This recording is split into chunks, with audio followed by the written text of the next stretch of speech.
Evelyn Hart arrived as a mail-order bride only to be abandoned at the stagecoach depot within minutes. With her father's debts chasing her across state lines and a ruthless creditor closing in, she had nowhere left to run. Desperate and alone in a town that devoured women like her, she gambled everything on a single dangerous choice, one that would put her directly in the path of Caleb Rourke, a rancher as broken as she was. Follow this story to the end, hit that like button, and comment what city you're watching from so I can see how far Evelyn's journey travels. The Texas heat struck like a punishment. Evelyn Hart stepped down from the stagecoach onto sun-baked earth that seemed to radiate fury, dust swirling around the hem of her traveling dress. Her fingers clutched the handle of a single worn carpet bag, everything she owned compressed into faded fabric and fraying seams. The town of Bitter Creek spread before her like a broken promise. Weathered storefronts, a saloon with peeling paint, buildings that leaned slightly as though exhausted by the relentless sun. She'd traveled 4 states to get here. 4 states running from Philadelphia, from her father's debts, from the creditors who'd begun watching her with eyes that promised things worse than poverty. And now she stood alone in the center of a town that didn't know her name, waiting for a man who'd promised her safety through ink and paper. "You Mrs. Warren?" The voice belonged to a thin man in a checkered shirt, his face creased with suspicion. He held his hat in both hands, fingers working the brim like worry beads. "I'm Evelyn Hart," she said, forcing steadiness into her voice. "I'm here to meet Thomas Warren." The man's eyes dropped to her bag, then traveled back to her face with an expression she'd seen too often, assessment followed by dismissal. "He ain't coming." The words landed like stones. "I don't understand." Evelyn's throat tightened. "We corresponded for 3 months. He sent for me. He paid my passage." "Yeah, well," the man shifted his weight, clearly uncomfortable. "Tom got word about your daddy, about what he done back east." He glanced away. "Weren't nothing personal, miss. But a man's got to think about his reputation. Can't be taking in a woman connected to that kind of business." Heat that had nothing to do with the Texas sun flooded Evelyn's cheeks. Her father's crimes, embezzlement, fraud, debts he'd hidden behind charitable donations and society dinners, had followed her like a shadow. Even his death 3 months ago hadn't freed her from the weight of his choices. "Where is he?" she asked quietly. "I'd like to speak with him myself. Left town 2 days ago, headed to Colorado, didn't want no confrontation." The man finally met her eyes, and she saw something almost like pity there. "Look, there's a boarding house on the east side. Mrs. Kimball sometimes takes in." "I have $7. Evelyn's voice came out flat. "That won't last a week." The man had no answer for that. He settled his hat back on his head, nodded once, and walked away, leaving her standing in the dirt with her carpet bag and the slow, creeping realization that she had made a terrible mistake. Around her, Bitter Creek continued its afternoon rhythm. A wagon rolled past, the driver's eyes sliding over her with brief curiosity before moving on. 2 women emerged from the general store, their conversation dying as they noticed her, their whispers beginning before they'd even passed. A dog nosed through garbage behind the saloon. No one approached. No one offered help. Evelyn had learned in Philadelphia that a woman alone drew certain conclusions. Here, in this frontier town where survival was measured in harsher terms, those conclusions would be even less forgiving. She picked up her bag and started walking. The boarding house sat at the edge of town, a 2-story structure that had once been painted white, but now showed bare wood through peeling layers. Evelyn climbed the steps, each board creaking beneath her feet, and knocked.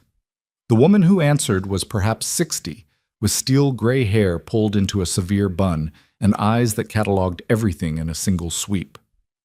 "Mrs. Kimball?" Evelyn tried to smile.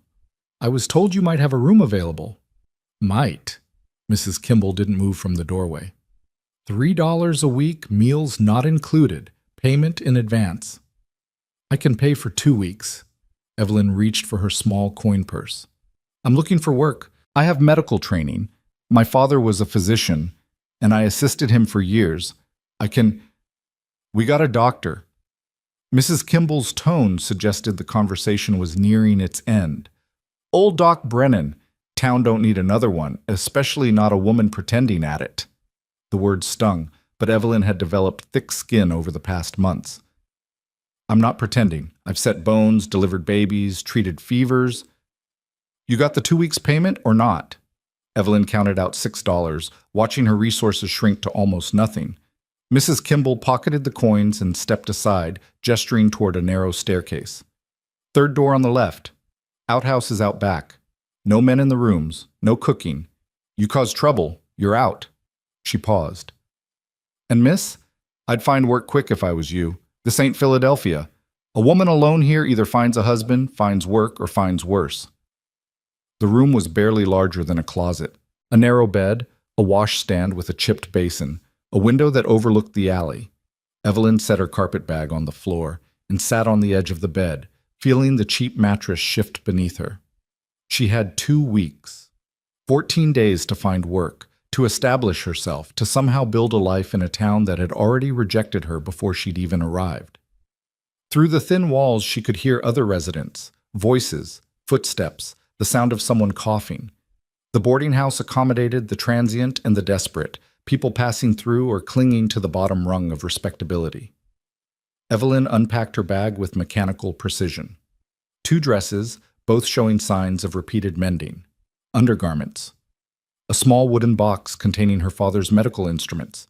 Scalpels, forceps, needles she'd sterilized and wrapped in clean cloth. A leather journal filled with her observations, remedies, anatomical drawings.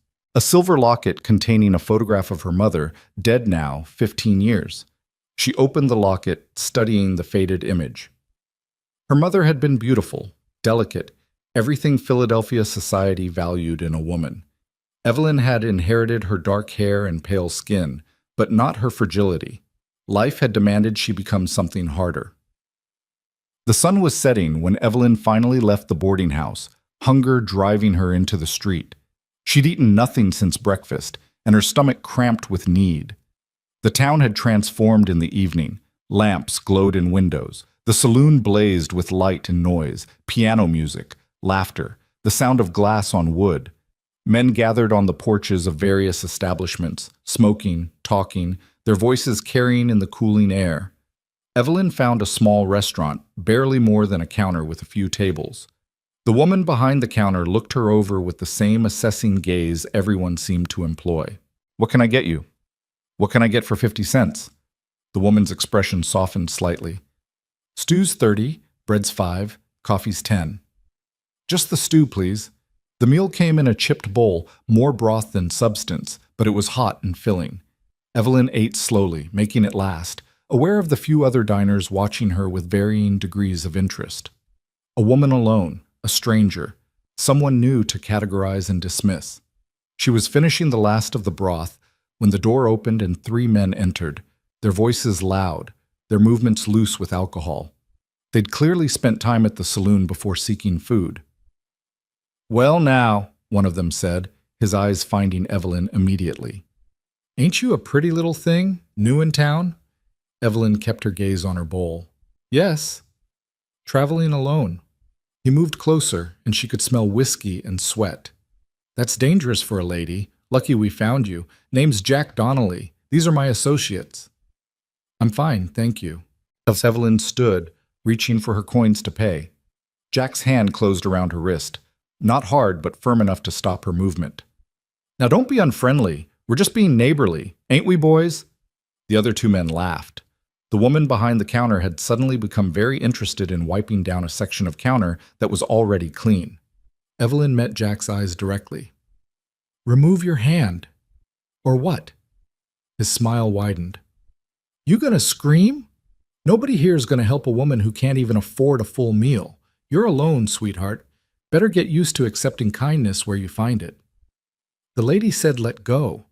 The new voice came from the doorway, deep, rough-edged, carrying an authority that made Jack's grip loosen immediately. Evelyn turned to see a man who filled the frame, tall and broad-shouldered, his face shadowed by the brim of his hat. Jack released her wrist and stepped back, his bravado deflating. We wasn't doing nothing, Caleb, just talking. Looked like more than talking. The man called Caleb moved into the light, and Evelyn saw a face weathered by sun and years, dark eyes that assessed situations the way a predator measures distance. A scar cut through his left eyebrow. "You boys got business here, or you just harassing strangers?" "No business," Jack gestured to his companions. "We'll head out." They left quickly, and the tension in the small restaurant dissipated like smoke. The woman behind the counter finally looked up, relief evident on her face. Caleb turned to Evelyn. "You all right?" "Yes. Thank you." She tried to keep her voice steady, professional. "I appreciate your intervention." He studied her for a long moment, those dark eyes taking in details she couldn't hide. The mended dress, the careful way she held herself, the exhaustion she carried like a weight. "You're the mail-order bride, the one Warren ran out on." It wasn't a question. News traveled fast in small towns. "I was," Evelyn said carefully. "Now I'm just someone looking for work." "What kind of work?" "I have medical training. I've assisted my father for years. I can set bones, treat wounds, deliver babies. We got a doctor." "So I've been told." Evelyn's frustration leaked into her voice. "Apparently this town has everything it needs except a place for me." Caleb's expression didn't change, but something flickered in his eyes. Recognition, perhaps. Understanding. "You got a place to stay?" "Mrs. Kimball's boarding house, for 2 weeks at least." He nodded slowly. "That's something." He tipped his hat. "Stay clear of men like Donnelly. They got ideas about women alone." He turned to leave, and Evelyn felt opportunity slipping away. "Mr. Caleb Rourke. Caleb Rourke." "Mr. Rourke." She straightened her shoulders. "If you hear of anyone needing medical assistance, I'd appreciate you mentioning my name. I'm not asking for charity, just a chance to prove my skill." Caleb studied her again, that measuring gaze that seemed to see beneath surfaces. Finally, he nodded once. "I'll keep it in mind." Then he was gone, leaving Evelyn alone with the woman behind the counter, who was watching her with an expression somewhere between sympathy and warning. "That's Caleb Rourke," the woman said quietly. "Owns the biggest ranch outside town. Lost his wife some years back. Keeps to himself mostly." "He seemed kind," Evelyn offered. "He's fair. That ain't quite the same as kind." The woman collected Evelyn's empty bowl. "But if you're going to make it here, you'll need someone like him on your side. This town's got teeth, miss. Best you learn that quick." Evelyn walked back to the boarding house as full darkness settled over Bitter Creek. The saloon was louder now, music and voices spilling into the street. Men gathered in small groups, their laughter carrying. Somewhere a baby cried, a dog barked. She climbed the stairs to her small room and sat on the edge of the bed, finally allowing herself to feel the weight of the day. Rejected. Stranded. Nearly assaulted. Rescued by a stranger who looked at her with eyes that had seen too much loss to be easily moved by one more desperate woman. She opened her father's medical kit, touching each instrument like a talisman. These tools represented everything she knew, everything she could do. They were her only real currency in a world that measured women by their husbands or their beauty or their willingness to accept whatever scraps were offered. Sleep came fitfully, broken by the sounds of the boarding house, footsteps, voices, the creak of old wood settling. She dreamed of Philadelphia, of her father's study, of the morning she'd found the ledgers and realized the comfortable life she'd known was built on fraud and stolen money. She dreamed of Victor Hale, her father's creditor, his cold smile as he'd suggested alternative arrangements for debt repayment. She dreamed of running. Morning arrived with harsh sunlight through the thin curtains. Evelyn washed her face in the basin, changed into her other dress, and braided her hair with practiced efficiency. She had 13 days left. She needed to find work. The general store seemed like a logical place to start. She spent an hour talking with the owner, a man named Peterson, who listened politely before explaining that his wife handled the counter and they didn't need additional help. The restaurant from last night, the seamstress, the feed store, the hotel. By noon, Evelyn had been rejected by every respectable establishment in Bitter Creek. She stood in the shade of an awning, feeling sweat trace down her spine despite the relative coolness. Across the street, the saloon's doors swung open as a man stumbled out, already drunk despite the early hour. The saloon. The one place she hadn't tried. Women didn't work in saloons unless they were willing to be more than just workers. Everyone knew that. Respectable women avoided such establishments entirely. But Evelyn was running out of options, and respectability had proven to be a luxury she couldn't afford. She crossed the street before she could reconsider, pushing through the swinging doors into a dim interior that smelled of stale beer, tobacco smoke, and sawdust. The piano player looked up, his hand stilling on the keys. The bartender, a heavy-set man with a handlebar mustache, set down the glass he'd been cleaning. "We don't open for ladies," he said, not unkindly. "Come back tonight if you're looking for entertainment." "I'm looking for work." Evelyn kept her voice steady. "I have medical training. In a place like this, I imagine injuries are common. Knife wounds, broken bones, fights that go too far." The bartender's eyes narrowed. "We got a doctor for serious things." "And how often do your patrons want to explain to the town doctor how they got stabbed in a bar fight?" Evelyn moved closer to the bar. "I'm discreet, I'm skilled, and I'm desperate enough to work for fair pay without asking questions." A long silence followed. The piano player watched with obvious interest. Somewhere in the back, glass clinked against glass. Finally, the bartender grunted. "Name's Murphy, I own this place." He studied her with the same assessing gaze everyone in this town seemed to employ. "You really know medicine?" "Yes." "You know what kind of men come through here? What they'll think about a woman working in a saloon?" "I know exactly what they'll think." Evelyn met his eyes. "But I'm more concerned with eating than with their opinions." Murphy's mouth twitched. Not quite a smile, but close. "Fair enough. Tell you what. You prove you can handle it, I'll pay you $2 a week plus room upstairs. Small room, but it's clean. You treat anyone who needs it, no questions asked. You stay clear of the girls working the floor, don't interfere with business, and if anyone gets too friendly, you handle it yourself. I run a saloon, not a charity." $2 wasn't much, but combined with a room, it would buy her time. Time to establish herself, to find something better, to build towards something resembling security. "When do I start?" "Right now?" Murphy gestured toward the back. "Got a fellow passed out in the storage room, too drunk to stand. Make sure he ain't dying." Evelyn followed Murphy through the saloon, aware of eyes tracking her movement. The storage room was cluttered with barrels and crates, and in the corner a man lay curled on his side, his breathing shallow. She knelt beside him, her hands moving with practiced efficiency, checking his pulse, his pupils, the color of his skin. Drunk, certainly, but also dehydrated and possibly suffering from alcohol poisoning. "He needs water," she said. "Water." And he needs to be on his side in case he vomits. Watch him for the next few hours. If his breathing gets worse or he can't be roused, get the doctor. Murphy watched her work with grudging respect. "You'll do. Room's upstairs, third door, sheets are clean. You got belongings at Kimball's?" "I'll get them this afternoon." "Do that." "And miss?" Murphy's expression grew serious. "This ain't a safe place for a woman. You keep your door locked at night. You get trouble you can't handle, you yell loud. I run a rough establishment, but I don't tolerate assault. Clear?" "Clear." Evelyn walked back to the boarding house, collected her carpet bag, and settled her account with Mrs. Kimball, who looked at her with something close to pity. "Working at Murphy's?" The older woman shook her head. "You know what people will say." "I know exactly what they'll say." Evelyn closed her bag. "Thank you for the room, Mrs. Kimball." She moved into the saloon that afternoon, carrying everything she owned up a narrow staircase to a small room that overlooked the main street.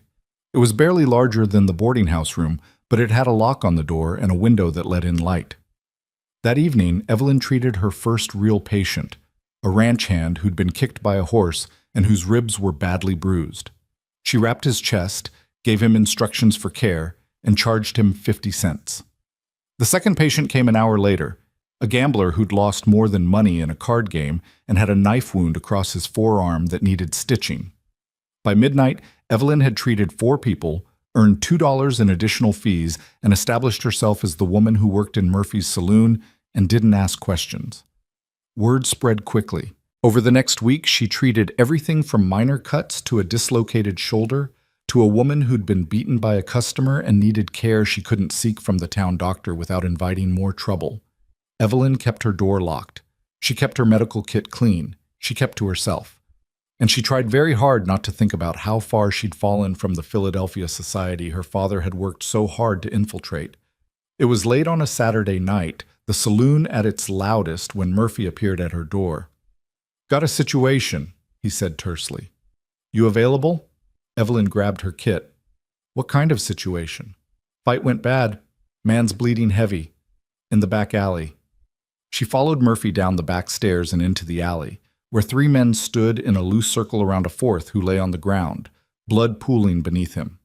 Even in the dim light, she could see the severity of the wound, a deep gash across the man's thigh, blood pulsing with each heartbeat.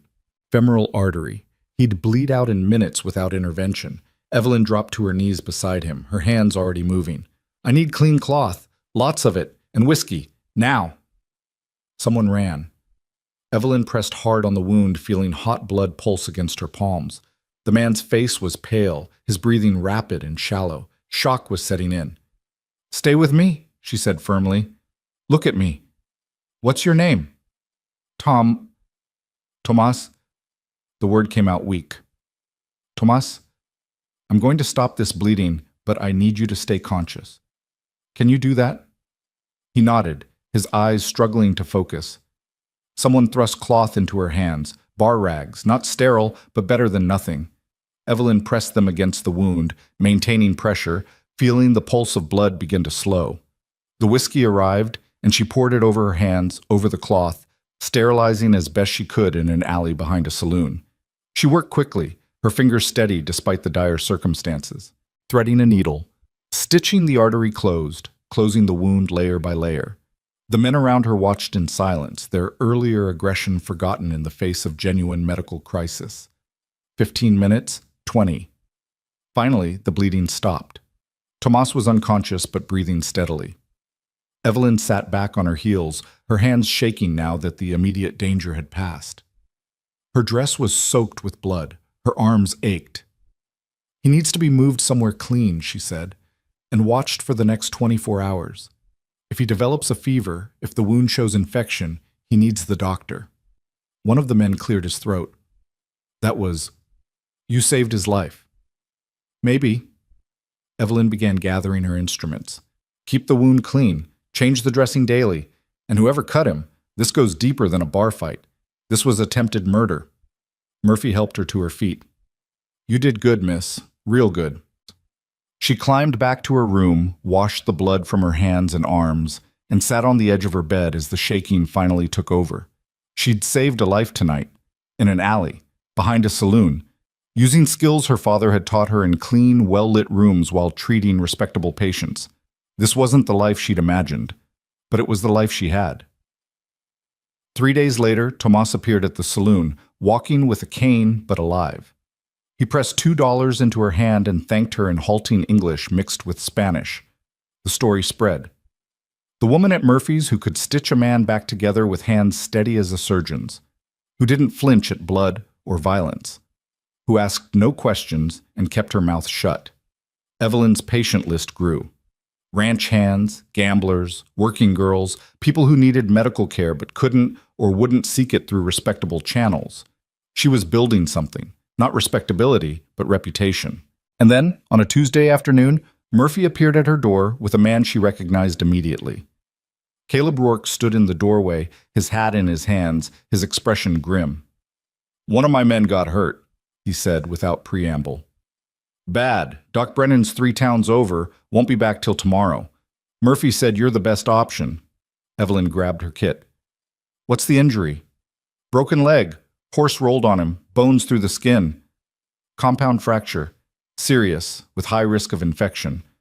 Evelyn followed Caleb down to the street where a wagon waited, a man lying in the bed, his face twisted with pain. "I'll need to set it," she said, assessing the injury quickly. "It's going to hurt.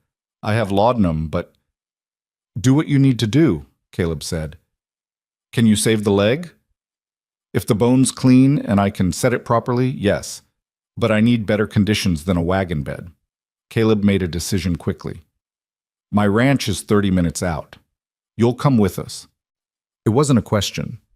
Evelyn climbed into the wagon, kneeling beside the injured man, keeping the leg as stable as possible during the rough journey. The Rourke Ranch appeared on the horizon like a promise, a sprawling house, corrals, outbuildings, land that stretched toward distant mountains. Men stopped their work to watch as the wagon pulled up to the main house. Caleb carried the injured man, his name was Daniel, inside, laying him on a sturdy table in what appeared to be a kitchen. Evelyn worked by lamplight, her hands steady as she cleaned the wound, realigned the bone, set the fracture with splints she fashioned from kindling and cloth strips.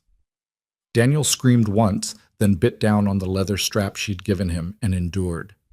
2 hours later, the leg was set, bandaged, and immobilized. Daniel was unconscious from laudanum and pain, but the worst was over. Evelyn washed her hands in a basin, exhaustion settling over her like a heavy blanket. "You'll stay the night," Caleb said. It wasn't an offer. "Daniel needs watching, and it's too dark to make the trip back safe." He showed her to a small room off the kitchen, sparse but clean, with a real bed and a window that looked out over darkened pastures. Evelyn sat on the edge of the bed, alone for the first time since arriving at the ranch, and allowed herself to acknowledge the truth she'd been avoiding. She was good at this. Healing, medicine. Not despite the difficult circumstances, but perhaps because of them. These people, rough, desperate, living on the margins, they needed someone who understood survival, who didn't judge, who simply helped. Maybe Bitter Creek didn't have room for a mail-order bride, but it might have room for a healer who asked no questions and turned no one away. Outside, the Texas night wrapped around the ranch, stars brilliant in the vast darkness. Somewhere in the house, Daniel slept, his leg beginning the long process of healing.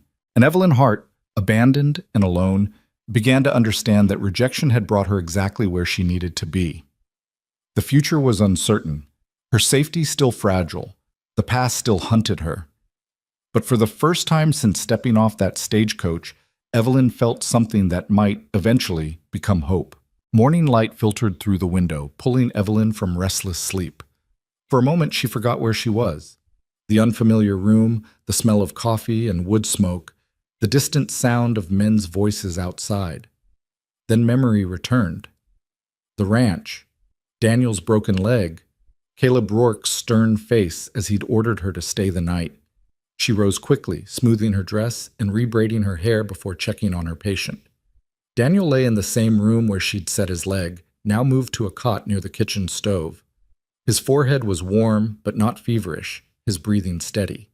The bandages showed no fresh bleeding. "How's he doing?"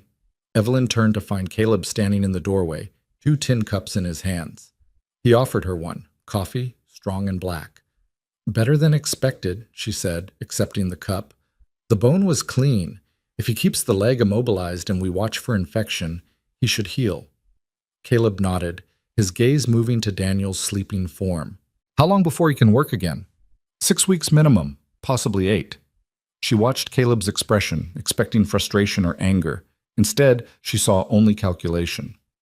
"I can come check on him every few days if you'll stay here." Evelyn's hand tightened on the cup. "I have patients in town. Work at the saloon. Murphy can spare you. I can't spare Daniel, and I sure as hell can't have him laid up alone while my men are out working cattle." Caleb's tone left no room for argument. "I'll pay you $3 a week plus room and board. You keep Daniel alive and healing. Treat any other men who need it. When he's back on his feet, you go back to town if you want." $3 was more than she made at the saloon, and room and board meant her meager savings could actually accumulate. But something in Caleb's directness made her push back. "I'm not a servant you can just order around, Mr. Rourke." His dark eyes met hers, and she saw a flicker of something.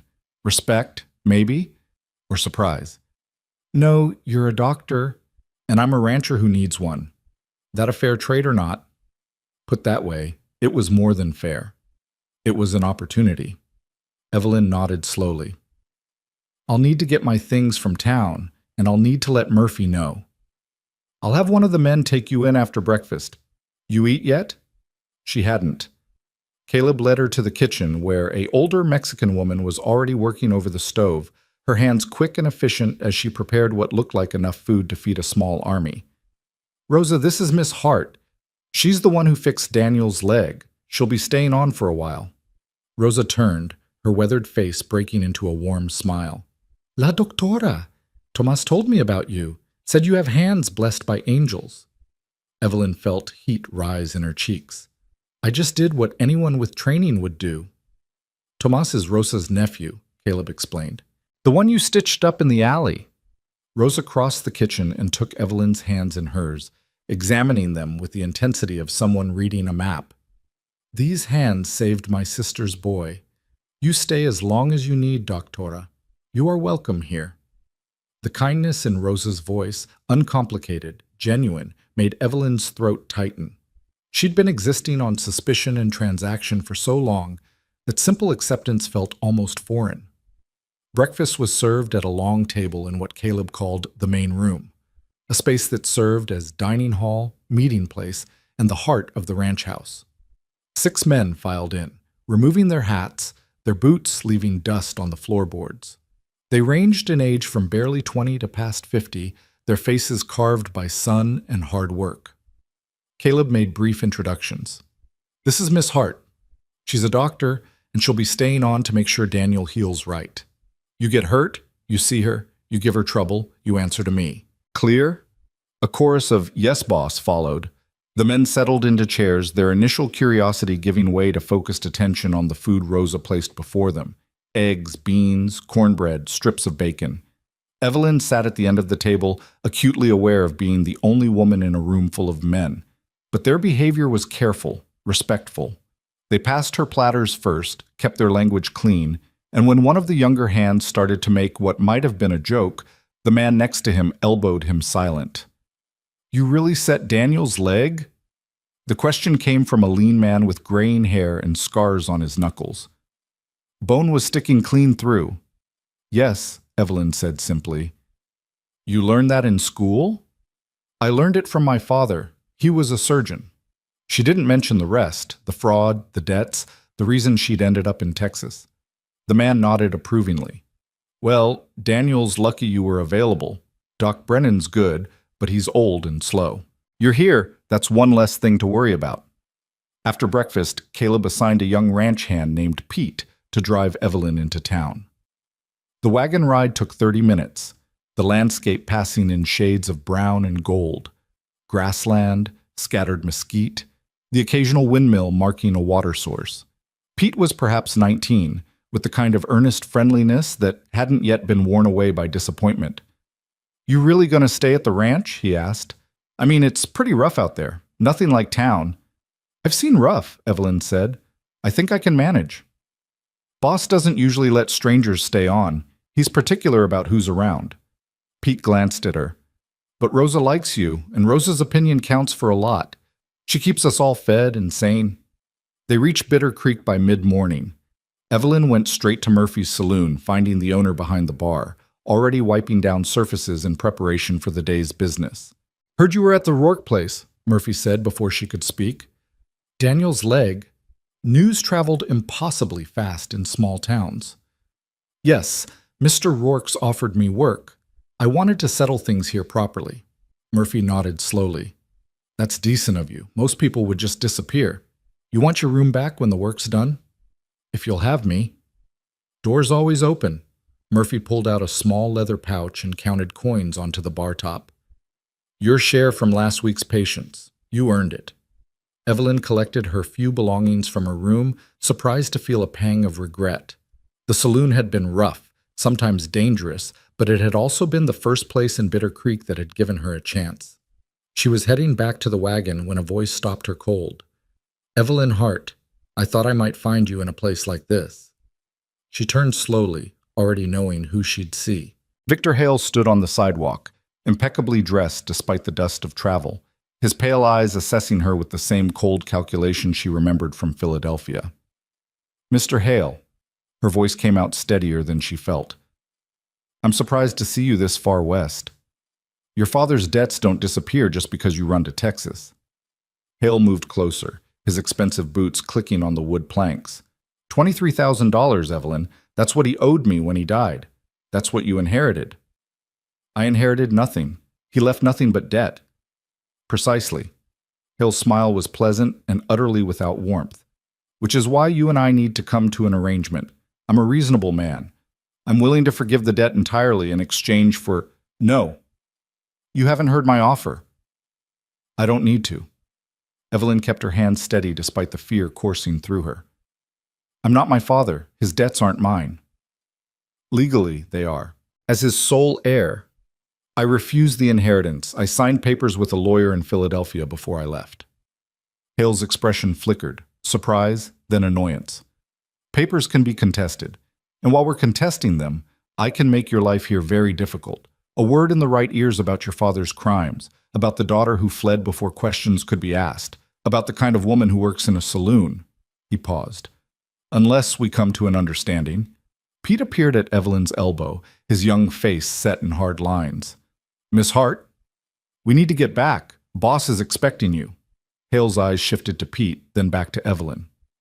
You're working for Caleb Rourke? Interesting. Well, I'm staying at the hotel, room 7. When you're ready to discuss this reasonably, you know where to find me.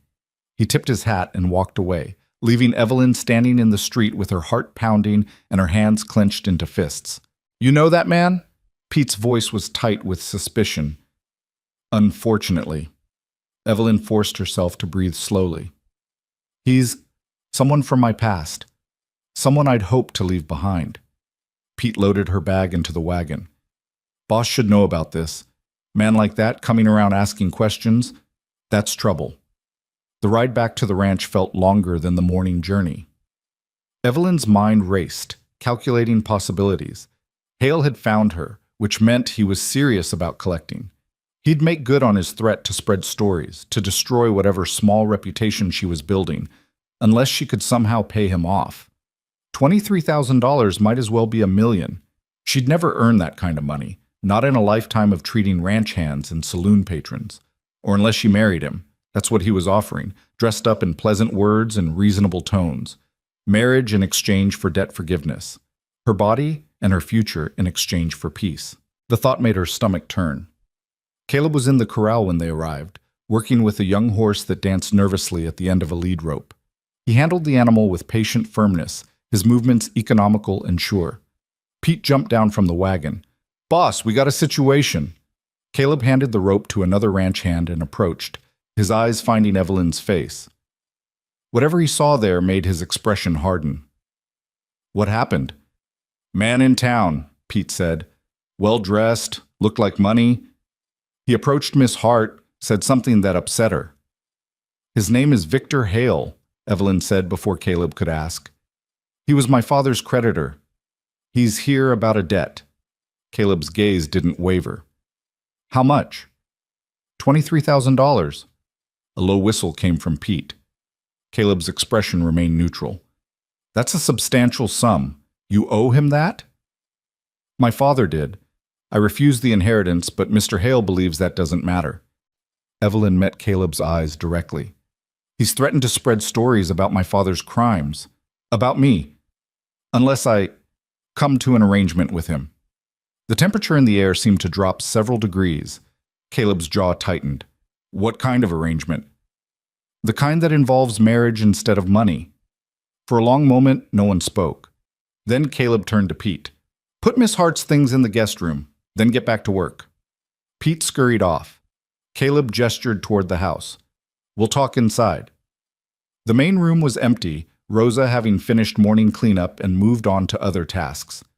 Caleb poured 2 glasses of water from a pitcher, handing one to Evelyn before settling into a chair that creaked under his weight. Tell me everything, he said. Start from the beginning. So Evelyn did. She told him about her father's medical practice in Philadelphia, the wealthy patients, the charitable work that had earned him a sterling reputation, about discovering the ledgers after his death, the false billing, the money taken from trusts, the debts hidden behind a facade of respectability, about Victor Hale, who'd loaned her father money for investments that never materialized, who'd appeared at the funeral with cold eyes and colder calculations. I sold everything, she said. The house, the furniture, my mother's jewelry. It covered maybe a quarter of what he owed various creditors. Hale got the largest share, but it wasn't enough. He told me then that he'd accept alternative payment. I ran instead. To Thomas Warren. To anyone who could get me away from Philadelphia. Warren seemed safe, Respectable. A rancher looking for a wife. I thought if I could just get far enough away, start over, Hale would write off the debt and move on. Caleb's expression was difficult to read. Men like Hale don't move on. They collect, one way or another. I know that now. What's your plan? Evelyn laughed, the sound bitter. I don't have one. I can't pay him. I won't marry him. Which means he'll ruin me here just like he would have in Philadelphia, only now I have even less to lose. Caleb was quiet for a long time, his gaze focused on something beyond the window. The land, the work, the life he'd built. When he finally spoke, his voice was measured. I need a doctor on this ranch. My men get hurt regular. Doc Brennan's old and unreliable. You staying here, that solves a problem for me. Mr. Rourke, let me finish. He looked at her directly. Hale can spread all the stories he wants. Won't matter to me or my men. We judge people by what they do, not where they come from. You do your job. You got a place here as long as you need it. The offer was generous, but Evelyn knew it wouldn't be enough. He won't stop with stories. Men like Hale are dangerous when they don't get what they want. Then he'll find out what happens when he threatens someone under my protection. Caleb's tone carried absolute certainty. This is my land, my ranch. He comes here making trouble. He'll regret it. Evelyn wanted to believe him, but she'd seen what men with money and determination could do. You don't understand what you're offering to stand against. And you don't understand what you've walked into. Caleb stood, moving to the window. This ranch survived drought, cattle thieves, and the worst winter in 20 years. Survived my wife dying in this house while I was too far out on the range to get back in time. Survived losing half the herd to disease. One entitled Easterner with debt papers doesn't scare me. The mention of his wife hung in the air between them. Unexpected. Personal. A glimpse into loss Evelyn hadn't anticipated. I'm sorry about your wife, she said quietly. Caleb's shoulders tensed, then relaxed. Sarah died 4 years ago. Her and our unborn child. Doctor couldn't save either of them. He turned back to face Evelyn. That's why I know what you can do matters more than where you came from. You saved Daniel's leg. You saved Rosa's nephew. You'll save others. That's worth protecting. Before Evelyn could respond, the door burst open and one of the ranch hands stumbled in, his face pale, his shirt soaked with blood. Boss, there's been an accident. Miguel got caught in the fence wire. He's cut bad. Evelyn was already moving, grabbing her medical kit. Where is he? Near the south pasture. We got him in the barn. She ran, Caleb beside her, their previous conversation forgotten in the urgency of new crisis. The barn loomed ahead, and inside a man lay on a bed of hay, his leg wrapped in someone's torn shirt, blood seeping through the makeshift bandage. Miguel was perhaps 30, his face twisted in pain, his breathing rapid. Evelyn knelt beside him, her hands already assessing the damage. Deep lacerations across his calf and thigh, the barbed wire having torn through muscle and tissue. Not life-threatening if treated quickly, but serious enough to disable him permanently if infection set in. I need clean water, whiskey, and more light, she said. Someone hold him down. This is going to hurt. 2 ranch hands pinned Miguel's shoulders. Rosa appeared with supplies, her face grave but composed.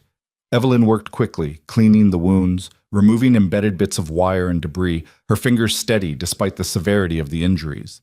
Miguel screamed once, then bit down on the leather strap Rosa provided. Sweat poured down his face. The men holding him looked almost as pale as he did. Evelyn stitched carefully, layer by layer, ensuring the muscle was properly aligned, the skin closed tight. She'd done this kind of work before, but never in a barn with hay dust floating in the air and men watching her every move with a mixture of hope and doubt. 40 minutes later, Miguel's leg was bandaged, and he was resting as comfortably as possible given the circumstances. Evelyn washed blood from her hands in a bucket of water, exhaustion making her movements slow. He'll need to stay off that leg for at least 2 weeks, she told Caleb. The stitches should hold, but if he puts weight on it too soon, they'll tear. And I'll need to check daily for infection. Caleb nodded. Rosa, set up a cot in the spare room off the kitchen. Miguel stays in the house until Miss Hart says otherwise. The men who'd witnessed the treatment looked at Evelyn with new respect. One of them, an older cowhand named Dutch, approached her cautiously. That was something, miss. Real doctoring. Just doing what needed to be done. Most women would have fainted at all that blood. Evelyn managed a tired smile. Most women haven't spent years assisting with surgeries. That evening, after Miguel was settled and Daniel checked on and Rosa's supper cleared away, Evelyn finally had a moment to herself. She sat on the porch of the ranch house, watching the sun sink toward the horizon, painting the sky in shades of orange and purple. Caleb joined her carrying 2 cups of coffee. He handed her one and sat in the chair beside hers, his long legs stretched out, his hat pushed back on his head. "You did good work today," he said. "Thank you." "The men are talking, saying we finally got a doctor worth keeping around." Evelyn sipped her coffee, letting the bitter warmth spread through her. "I'm glad I can help." They sat in comfortable silence for a while, the evening sounds of the ranch filling the space, horses in the corral, the distant lowing of cattle, Rosa singing softly in the kitchen. "About Hale," Caleb said eventually. "I meant what I said. You're under my protection now. He shows up here, he'll regret it. You can't fight him forever. He has resources, connections. So do I. Different kind, maybe, but just as effective." Caleb turned to look at her. "You saved 2 of my men today. That buys loyalty out here. Word spreads, people will know you're with the Rourke Ranch. That means something." Evelyn wanted to believe him, but fear had become her constant companion. What if it's not enough? Then we'll find another way. His certainty was almost convincing. But you don't face it alone. Not anymore. The words settled over her like a blanket. Not solving everything, but offering something she hadn't had in months. Someone willing to stand beside her instead of demanding she stand behind them. 3 days passed. Evelyn fell into the rhythm of ranch life, checking on Daniel and Miguel each morning, treating minor injuries as they occurred, and slowly earning the trust of men who'd initially been skeptical of a woman doctor. Rosa became a quiet ally, teaching her which plants growing wild around the ranch had medicinal properties, sharing knowledge passed down through generations. On the 4th day, Victor Hale arrived. Evelyn saw the buggy approaching from her position on the porch where she'd been rebandaging Miguel's leg. Expensive, well-maintained, pulled by matched horses. Everything about it announced money and Eastern refinement in a landscape that valued neither. Caleb emerged from the barn, wiping his hands on his pants, his expression hardening as he recognized the visitor. Hale stepped down from the buggy, his suit immaculate despite the dusty road. "Mr. Rourke, I presume. I'm Victor Hale. I've come to speak with Miss Hart." "She's working." "I'm sure you can spare her for a few minutes." Hale's tone was pleasant, but his eyes were cold. "We have business to discuss." "No, we don't." Evelyn stood, leaving Miguel on the porch. "I told you in town, Mr. Hale. I have nothing to say to you. Your father's debt isn't mine. I've explained this. I refuse the inheritance. Legally, I owe you nothing." Hale's smile tightened. "The courts might see it differently. And while we're debating legalities, I've been making inquiries about you, Miss Hart. Very interesting what I've learned. Working in a saloon, treating criminals, living here, unmarried, with a house full of men." He turned to Caleb. "Mr. Rourke, surely you understand how this looks. A woman of such questionable character." "I understand you're on my property uninvited," Caleb interrupted, his voice deadly quiet. "And you've got about 10 seconds to get back in that buggy before my men escort you off." As if summoned, several ranch hands materialized from various directions, their postures casual but their intentions clear. Dutch rested his hand on the rifle at his side. Pete moved to stand beside Caleb. Hale's composure cracked slightly. "You can't threaten me. I have legal rights." "You got rights in a courtroom," Caleb said. "Out here, you got nothing but my hospitality, which you just wore out. Leave, now." For a long moment, Hale didn't move. Then he smiled, cold, calculating, dangerous. "Very well. But Miss Hart, this isn't finished. I'll be in Bitter Creek for the foreseeable future. When you're ready to be reasonable, you know where to find me." He climbed back into his buggy and snapped the reins, the horses pulling away quickly, dust rising in their wake. Evelyn realized she'd been holding her breath. She released it slowly, feeling her hands shake with delayed reaction. "You all right?" Caleb's voice was gentle, despite the hardness still in his expression. "Yes." Thank you. She looked at the men who'd gathered to face down a stranger based solely on Caleb's unspoken signal. All of you. Thank you. Dutch shrugged. You fixed my shoulder last week when I wrenched it. Far as I'm concerned, you're part of this outfit. Nobody messes with one of us. The other men nodded agreement, then dispersed back to their work, the confrontation already filed away as just another part of the day. Rosa appeared in the doorway. That man has a black heart, she said quietly. I could see it in his eyes. You be careful, Doctora. I will. But as Evelyn returned to tending Miguel's wounds, she couldn't shake the image of Hale's smile. He'd left, but he wasn't gone, and men like him didn't give up just because they'd been temporarily thwarted. That night, Evelyn lay in her small room listening to the sounds of the house settling, her mind refusing to rest. She'd found something here, purpose, respect, the beginnings of belonging. But Hale's presence threatened all of it. A soft knock on her door brought her upright. Yes? It's Caleb. We need to talk. She wrapped a shawl around her shoulders and opened the door. Caleb stood in the hallway, still fully dressed, his expression serious. Can't sleep either? He asked. No. He gestured toward the kitchen. Come on. Rosa left coffee. They sat at the long table where the ranch hands took their meals, lamplight casting shadows on the walls. Caleb poured coffee, his movements deliberate, clearly organizing his thoughts. Hale's not going to give up, he said finally. Men like that, they see everything as a transaction. He thinks he can pressure you into compliance. I know. So we need to make the transaction impossible. Caleb met her eyes. We need to make it clear you're not available for any arrangement he might propose. Evelyn's stomach tightened. What are you suggesting? Marriage. To me. The word hung in the air between them, impossible and yet somehow inevitable. You don't mean that, Evelyn said carefully. You don't even know me. I know you're a skilled doctor. I know you don't run from hard work. I know you saved 2 of my men and treated Tomas when he was bleeding out in an alley. Caleb's voice was steady, practical. I know that's more than most marriages start with. But you don't love me. I don't love you. No, he agreed. But I respect you, and respect's a better foundation than most folks get. He paused. Sarah and I loved each other. It didn't save her, didn't make losing her hurt less. Maybe respect and partnership is more honest. Evelyn studied his face, seeing the grief he carried beneath the practical exterior. This would be a business arrangement. Yes, you'd have my name, my protection. Hale couldn't touch you legally. In exchange, you'd stay on as ranch doctor, help Rosa manage the house. It'd be a real marriage in terms of papers and law, but the personal aspects, that'd be your choice. It was an outrageous proposal, a practical solution to an impossible problem, and it made a terrible kind of sense. I need time to think about it, Evelyn said. Caleb nodded. Take whatever time you need, but don't take too long.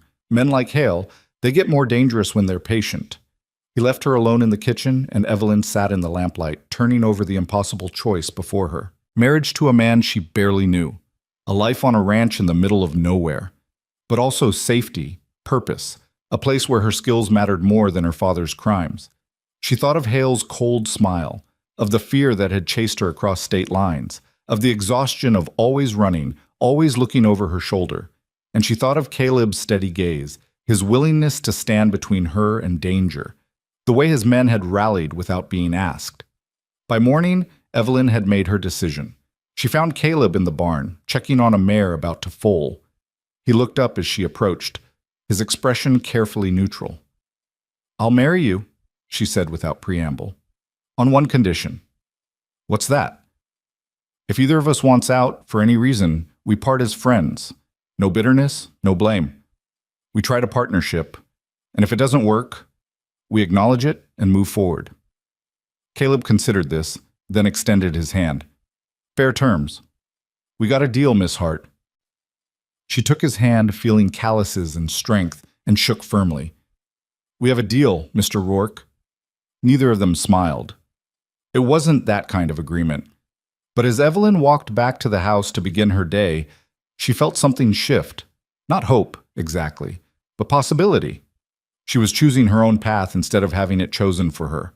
And for a woman who'd been running for months, that felt almost like freedom. They were married 3 days later in the cramped office of Judge Morrison, a white-haired man who'd presided over land disputes and cattle claims for 30 years and didn't bat an eye at a hastily arranged wedding between a rancher and the woman who'd arrived in town as someone else's mail-order bride.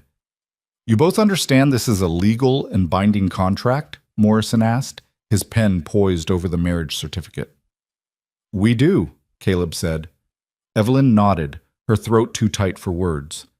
She wore the better of her two dresses, dark blue cotton that Rosa had pressed that morning. Caleb had changed into a clean shirt but still wore his work pants and boots, as if he'd come straight from the barn, which he had. "Any objections? Speak now." The door to the judge's office burst open. Victor Hale stood in the doorway, his face flushed with anger. "I object. This marriage is a fraud designed to circumvent legal debt collection." Judge Morrison looked up, irritation crossing his weathered features. "And you are?" "Victor Hale. Miss Hart's father owed me a substantial sum, and this marriage is clearly an attempt to—" "To what?" Morrison interrupted. "Two adults entering into matrimony? That's their right, Mr. Hale, regardless of your financial interests." He turned back to Caleb and Evelyn. "You want to proceed?" "Yes," Evelyn said, finding her voice. She looked directly at Hale. "I want to proceed." Morrison signed the certificate with a flourish. "Then by the power vested in me by the state of Texas, I pronounce you husband and wife. Caleb, you may kiss your bride if you're so inclined." Caleb glanced at Evelyn, a question in his eyes. She nodded slightly, and he leaned down, pressing his lips to hers in a kiss that was brief and chaste, and somehow more intimate than anything she'd expected. His lips were warm, his hand steady on her arm. When he pulled back, she saw something in his expression, not love, but commitment. He'd made a promise, and Caleb Rourke was the kind of man who kept his word. Hale's voice cut through the moment. "This changes nothing. The debt remains." "Actually, it changes everything," Morrison said, handing Evelyn the marriage certificate. "Mrs. Rourke is now legally protected by her husband's assets and standing. Any claims against her father's estate would need to be pursued through proper legal channels, and given that she refused said estate before marriage, you'd have a hell of a time making anything stick." He fixed Hale with a stern look. "I suggest you consult with a lawyer before you make any more threats, Mr. Hale. In Texas, we take a dim view of men who harass married women."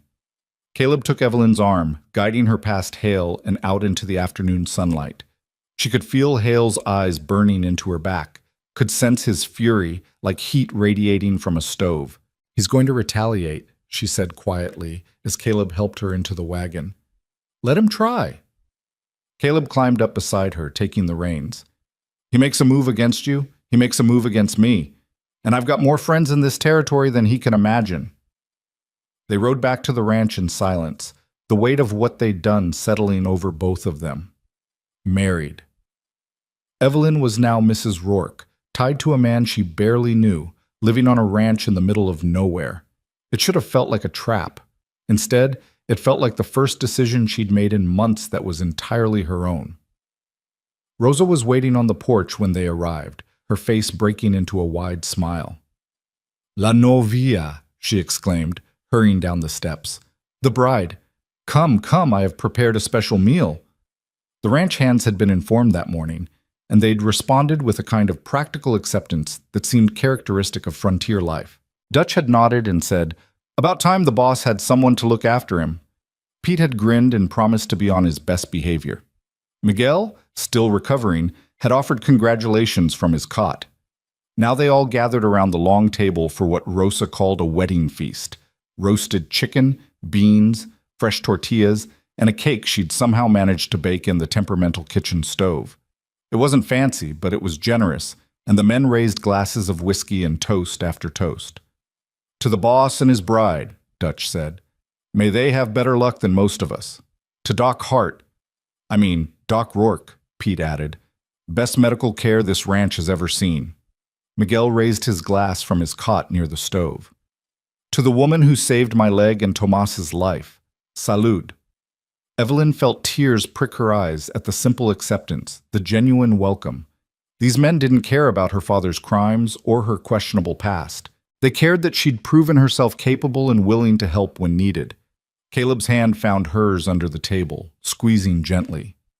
When she looked at him, he offered a small smile that didn't quite reach his eyes but carried warmth nonetheless. After the meal, after the men had drifted back to evening chores and Rosa had started cleaning up, Caleb led Evelyn upstairs to what had been his room.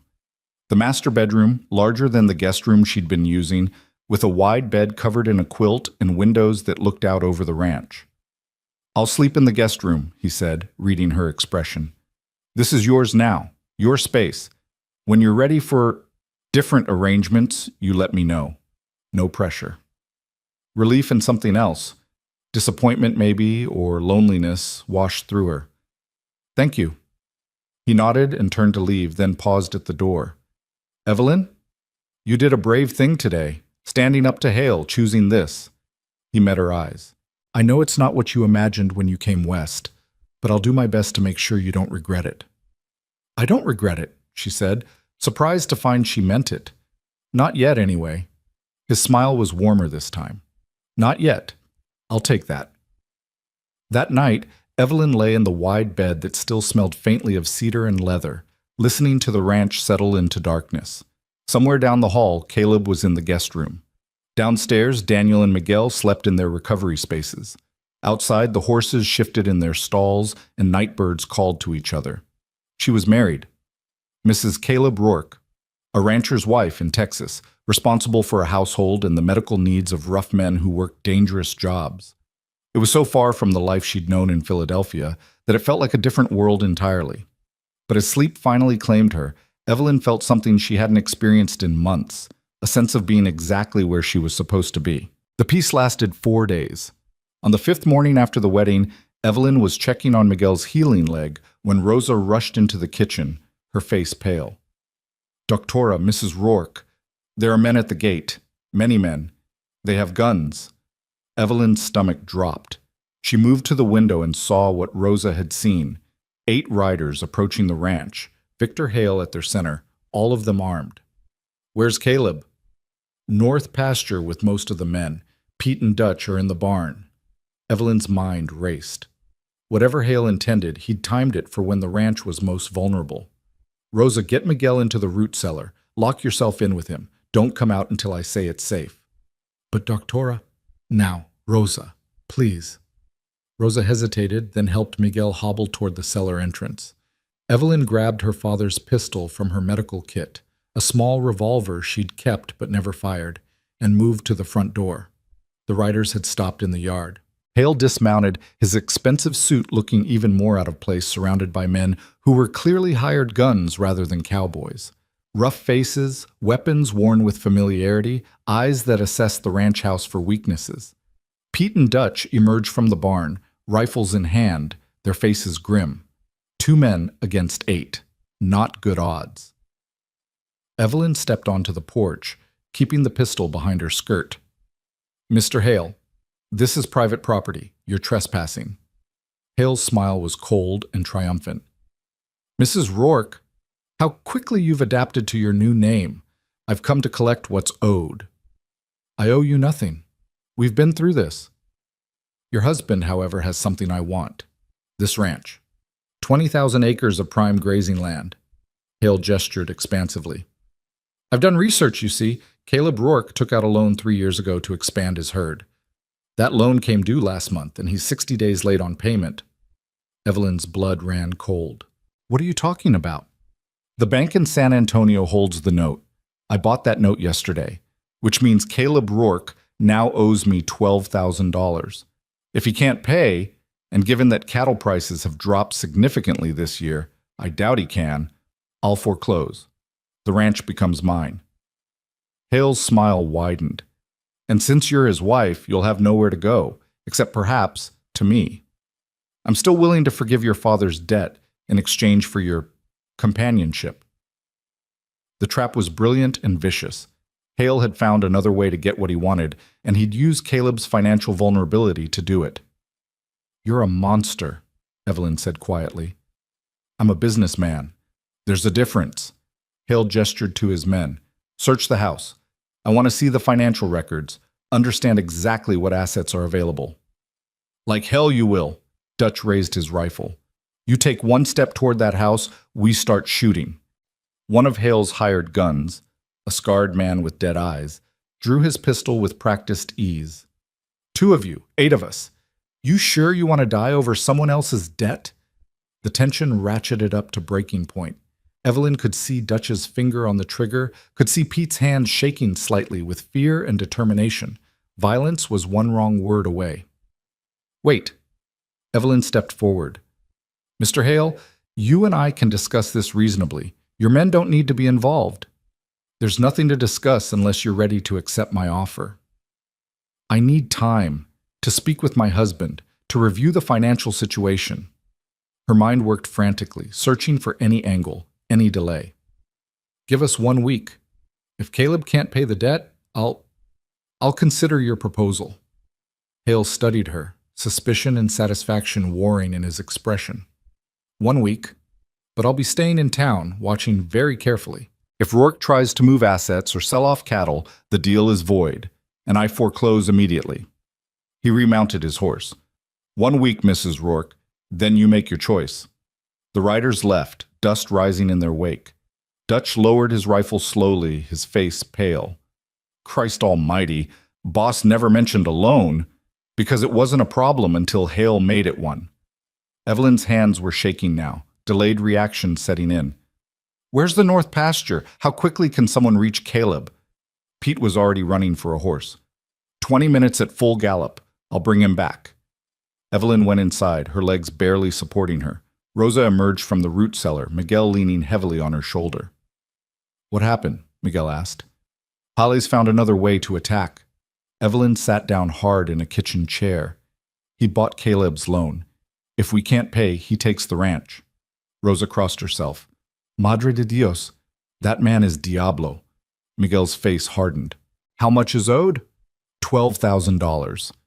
The number hung in the air like a death sentence. $12,000 was a fortune, more than the ranch could possibly generate in a single season. Caleb arrived 30 minutes later, riding hard, his face dark with fury. Pete had clearly explained the situation. He dismounted before his horse fully stopped, striding into the house with barely controlled rage. Tell me everything.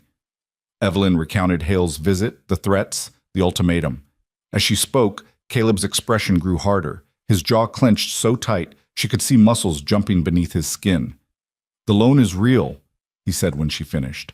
Took it out to buy breeding stock after we lost so many head to fever. Payments due, and I've been short. Talked to the bank about extending terms. They were willing to work with me.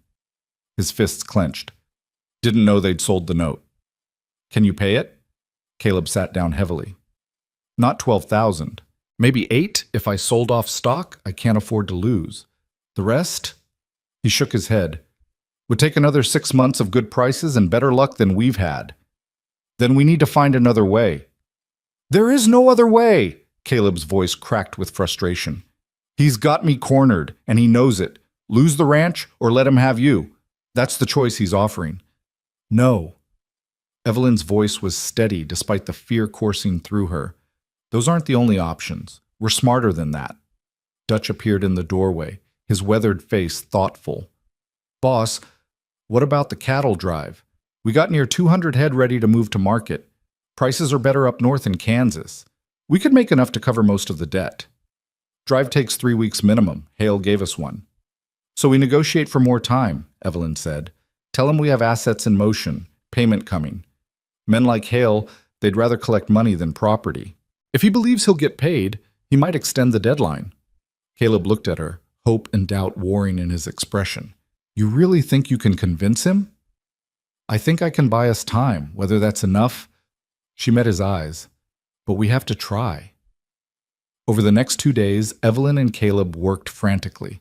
He organized the cattle drive, selecting the best stock, assigning men to make the dangerous journey north, calculating every possible way to maximize profit. She went through the ranch finances with Rosa's help, identifying every asset, every possible source of funds. It wasn't enough. Even under the best circumstances, they'd be $3,000 short. On the 3rd day, Evelyn rode into Bitter Creek alone, ignoring Caleb's protest that it wasn't safe. She found Hale in the hotel dining room, eating breakfast with the casual confidence of a man who believed he'd already won. "Mrs. Rourke, to what do I owe this unexpected pleasure?" Evelyn sat down across from him, forcing her voice to remain calm. "We have a solution to the debt, a cattle drive to Kansas. Should net enough to pay what's owed, with interest." "And how long will this miraculous cattle drive take?" 3 weeks. Hale laughed. "I gave you 1 week, not 3. The answer is no." "Mr. Hale, you're a businessman. You'd rather have $12,000 in cash than a ranch you'd need to manage from Philadelphia. The cattle represent real assets, real value. Give us the time to convert them to payment." He leaned back in his chair, studying her with those cold eyes. "You're quite persuasive, Mrs. Rourke. But I didn't come to Texas for money. I came for you." "Then you've wasted your time." "Have I?" He leaned forward. "Your husband can't pay. You know it. I know it. In 4 days I foreclose, and you'll be homeless.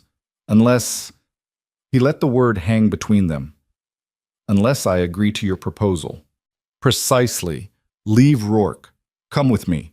I'll forgive both debts, your father's and your husband's. Everyone walks away whole." Evelyn's stomach turned. "And if I refuse?" "Then Caleb loses everything he's worked for, his ranch, his home. His men will scatter looking for work elsewhere, all because you were too proud to accept a generous offer." Hale smiled. "How will that feel, I wonder? Knowing you could have saved him but chose not to." The manipulation was masterful and cruel. Evelyn stood, her legs shaking. "You'll have your answer in 4 days." She rode back to the ranch through gathering darkness, her mind churning. Hale had thought of everything. Even if they convinced him to wait 3 weeks, even if the cattle drive went perfectly, they'd still be short. And he didn't really want money. He wanted control. He wanted her to break, to surrender, to prove that everyone had a price. Caleb was waiting on the porch when she arrived. One look at her face told him everything he needed to know. "He won't extend the deadline." "No." Evelyn dismounted, letting Caleb take the horse's reins.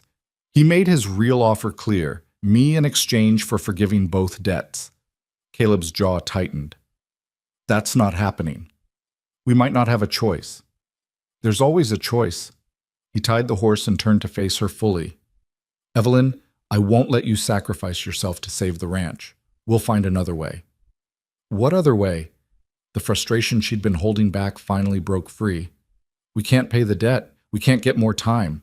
Hale won't negotiate in good faith. So what exactly do you suggest?" "We fight. We make this so difficult, so expensive that he gives up." "He won't give up. Men like him never do."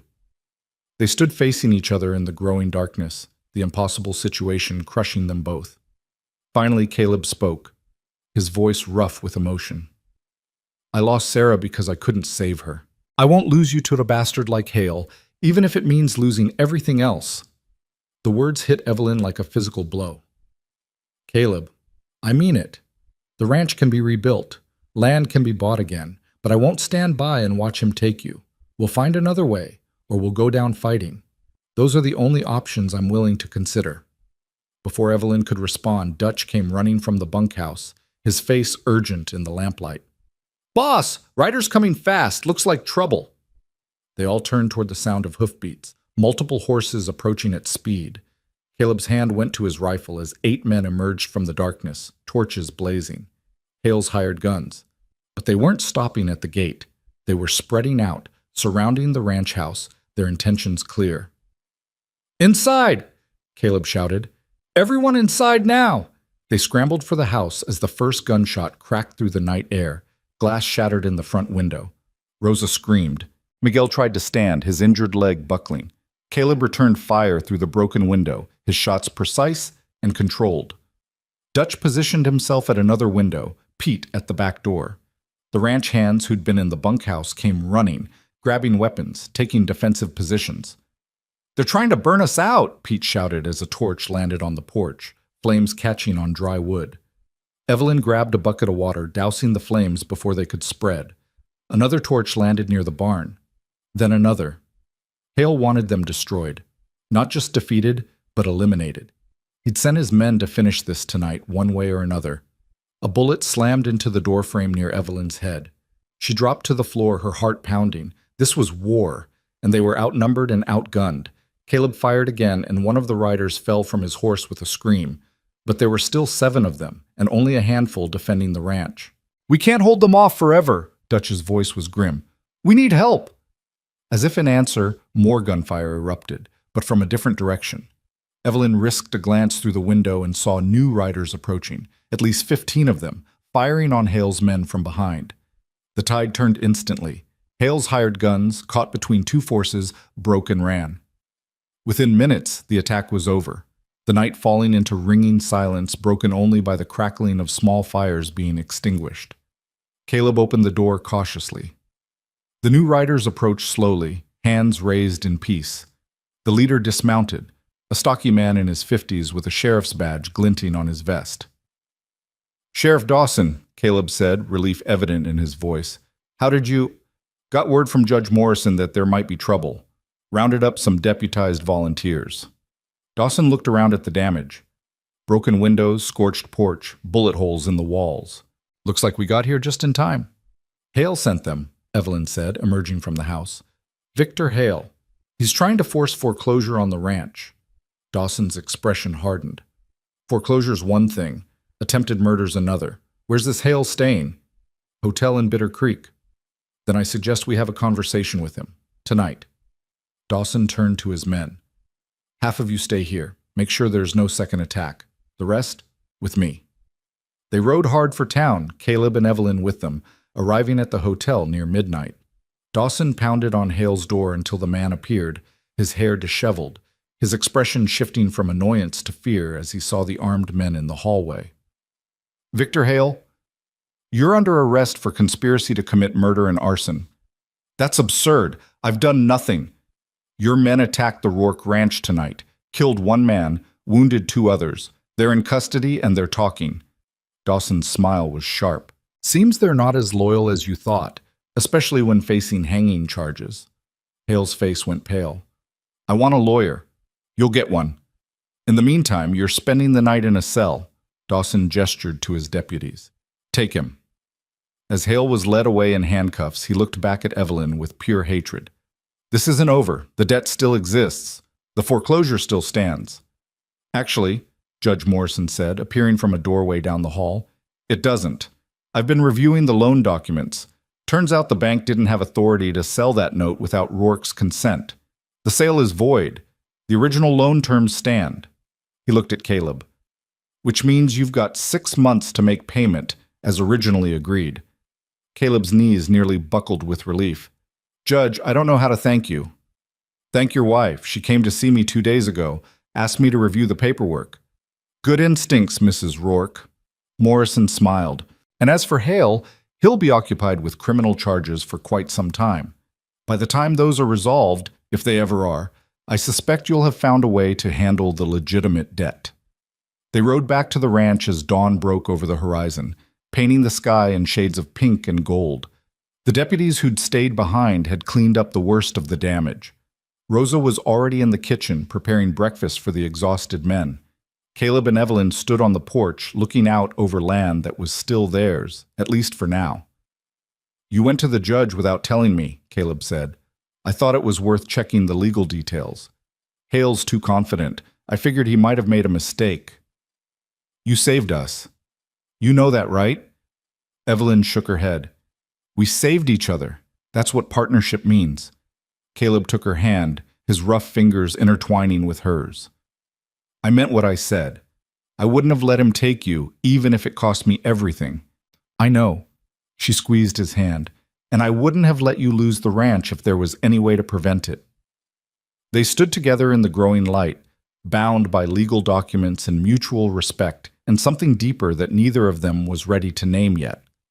The danger wasn't completely past. The ranch still needed to generate enough profit to pay the loan. Hale might still cause trouble from jail, and frontier life offered no guarantees. But for the first time since arriving in Texas, Evelyn felt like she'd found solid ground. A place where her skills mattered, where her courage was recognized, where partnership meant standing together against whatever came next. Caleb pulled her closer, and she rested her head against his shoulder, letting herself lean on someone else's strength for just a moment. Behind them, Rosa called that breakfast was ready. Inside the house, men who'd been willing to fight for them gathered around the table. Outside, the ranch awakened to a new day, scarred but surviving, tested but unbroken. And Evelyn realized that somewhere between arriving as an abandoned mail-order bride and standing here as Mrs. Rourke, she'd stopped running from her past and started building a future worth fighting for. The weeks that followed Hale's arrest settled into a rhythm that felt almost like normalcy, though Evelyn had learned not to trust peace too completely. The ranch house bore scars from the attack: new glass in the windows, patched bullet holes in the walls, burned boards replaced on the porch. Each repair stood as a reminder of how close they'd come to losing everything. Caleb organized the cattle drive with military precision, selecting his best men for the dangerous journey north.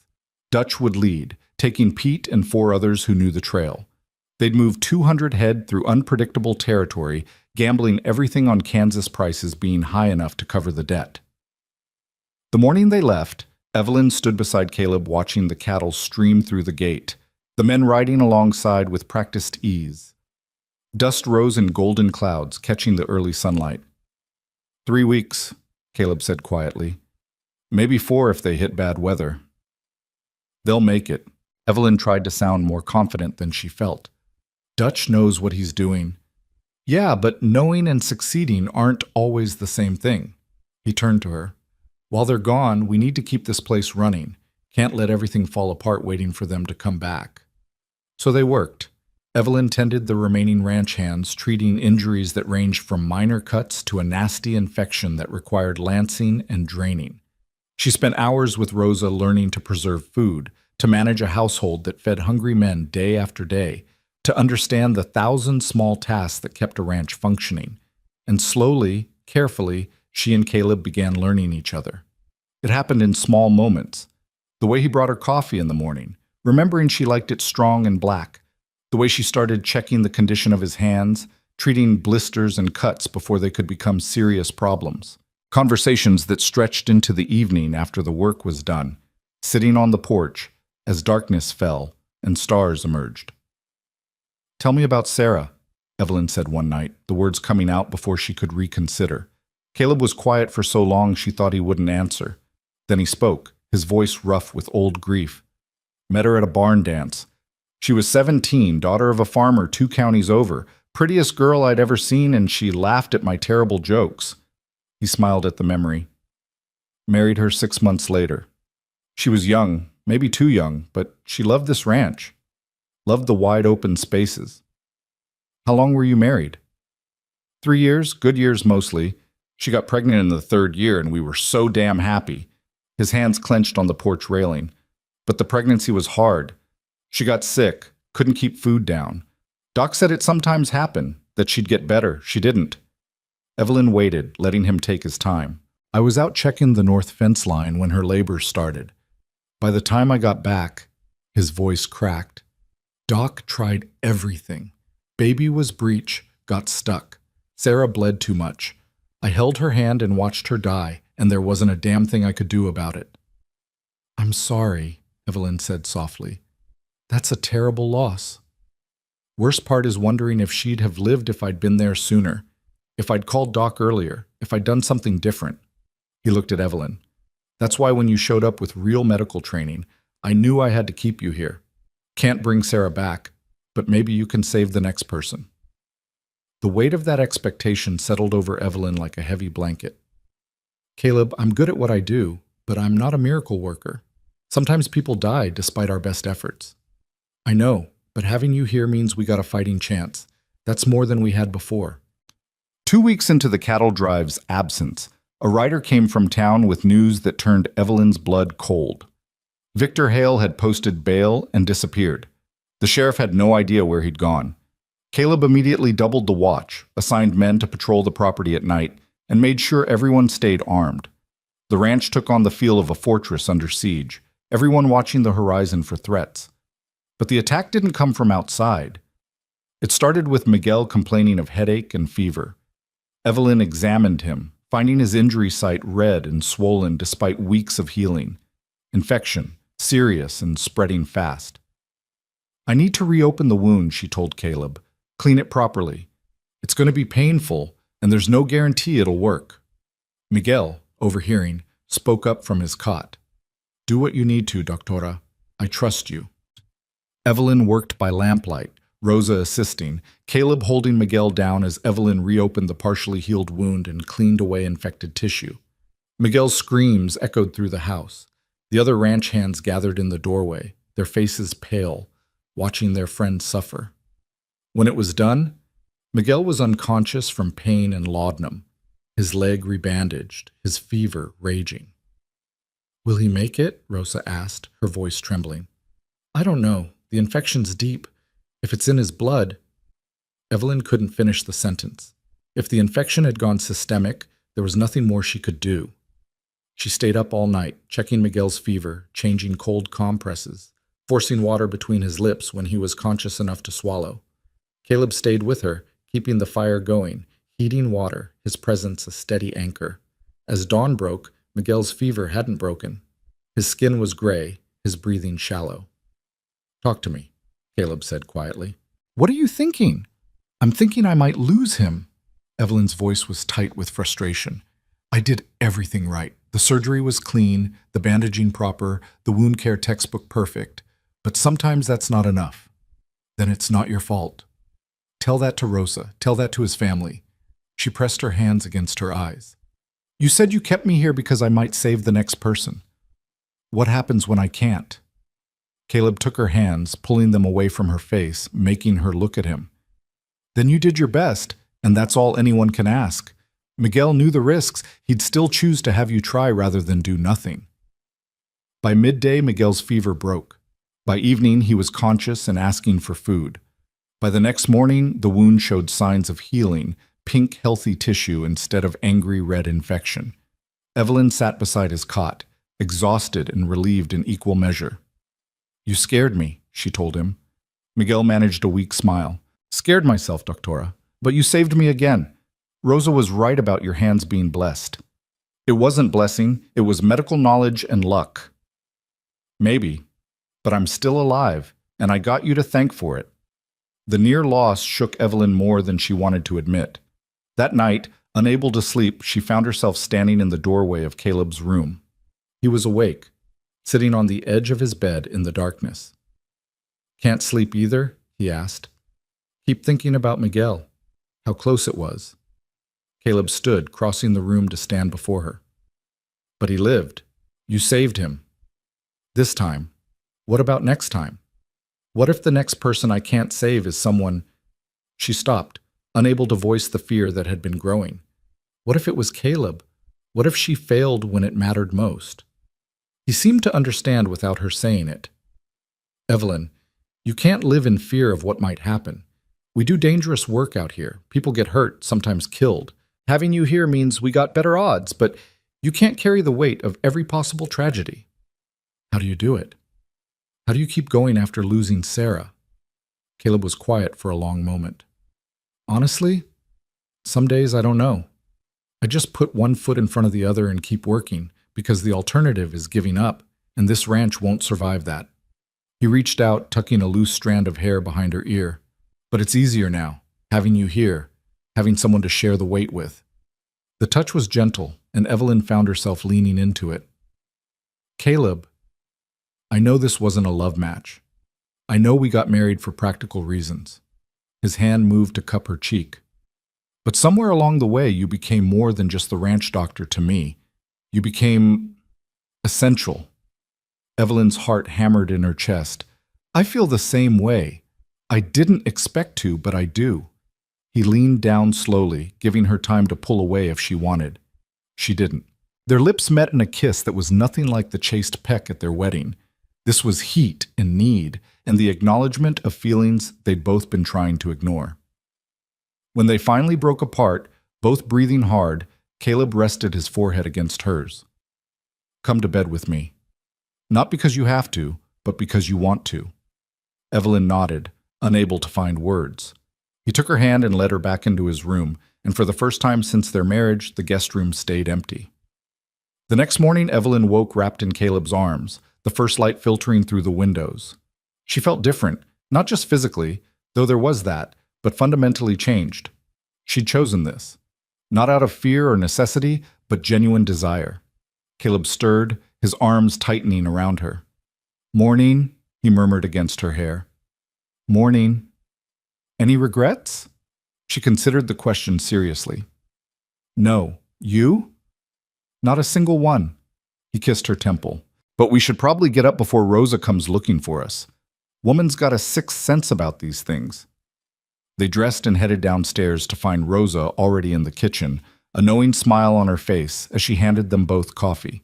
She said nothing, but her eyes twinkled with approval.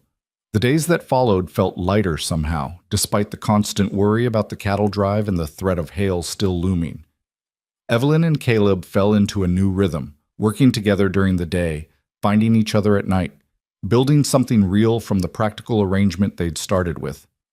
It was Rosa who first noticed the rider approaching 3 weeks after the cattle drive had left. She called out, and everyone gathered in the yard hoping for news. But it wasn't Dutch or Pete returning with the proceeds from the cattle sale. It was a young cowhand named Jimmy who'd gone with the drive, and he arrived alone, his horse lathered and exhausted. "Boss," he gasped, sliding from the saddle. "We got trouble, big trouble." Caleb caught him as his legs buckled. "What happened?" "Rustlers hit us 2 days out from Kansas. Took half the herd before we could stop them. Dutch and the others are tracking them, but..." Jimmy's face was grim. "We lost too many, boss. Even if we sell what's left, we won't make enough to cover the debt." The words fell like stones into water, ripples of dismay spreading through the assembled ranch hands. Evelyn felt her stomach drop. Without enough money from the cattle sale, they couldn't pay the loan. The ranch would be lost. Caleb's face was carved from granite. "Dutch send you back alone?"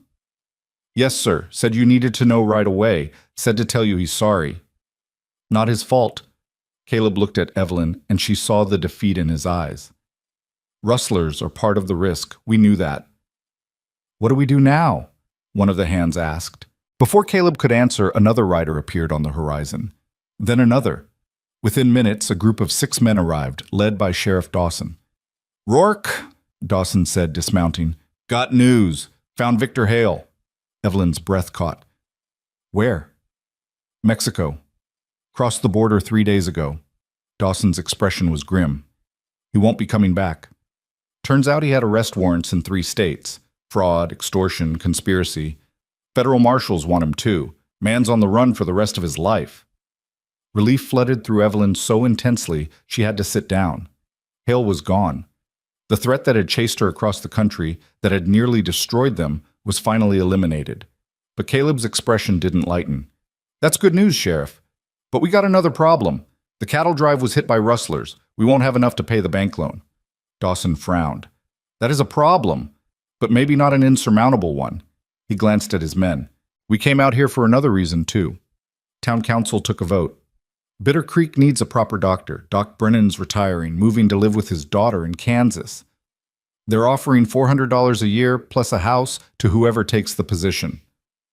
Everyone turned to look at Evelyn. She blinked, trying to process what Dawson was saying. "You're offering me the position?" "If you want it. You've proven yourself more than capable. Every person you've treated speaks highly of your skill." Dawson smiled. "Plus, I figure having a real doctor in town might prevent some of the gunshot wounds I have to investigate." $400 a year.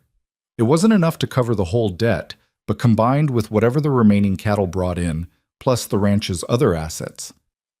"Caleb," Evelyn said urgently, "if I took the position and we added that salary to what Dutch can bring back, could we make the payment?"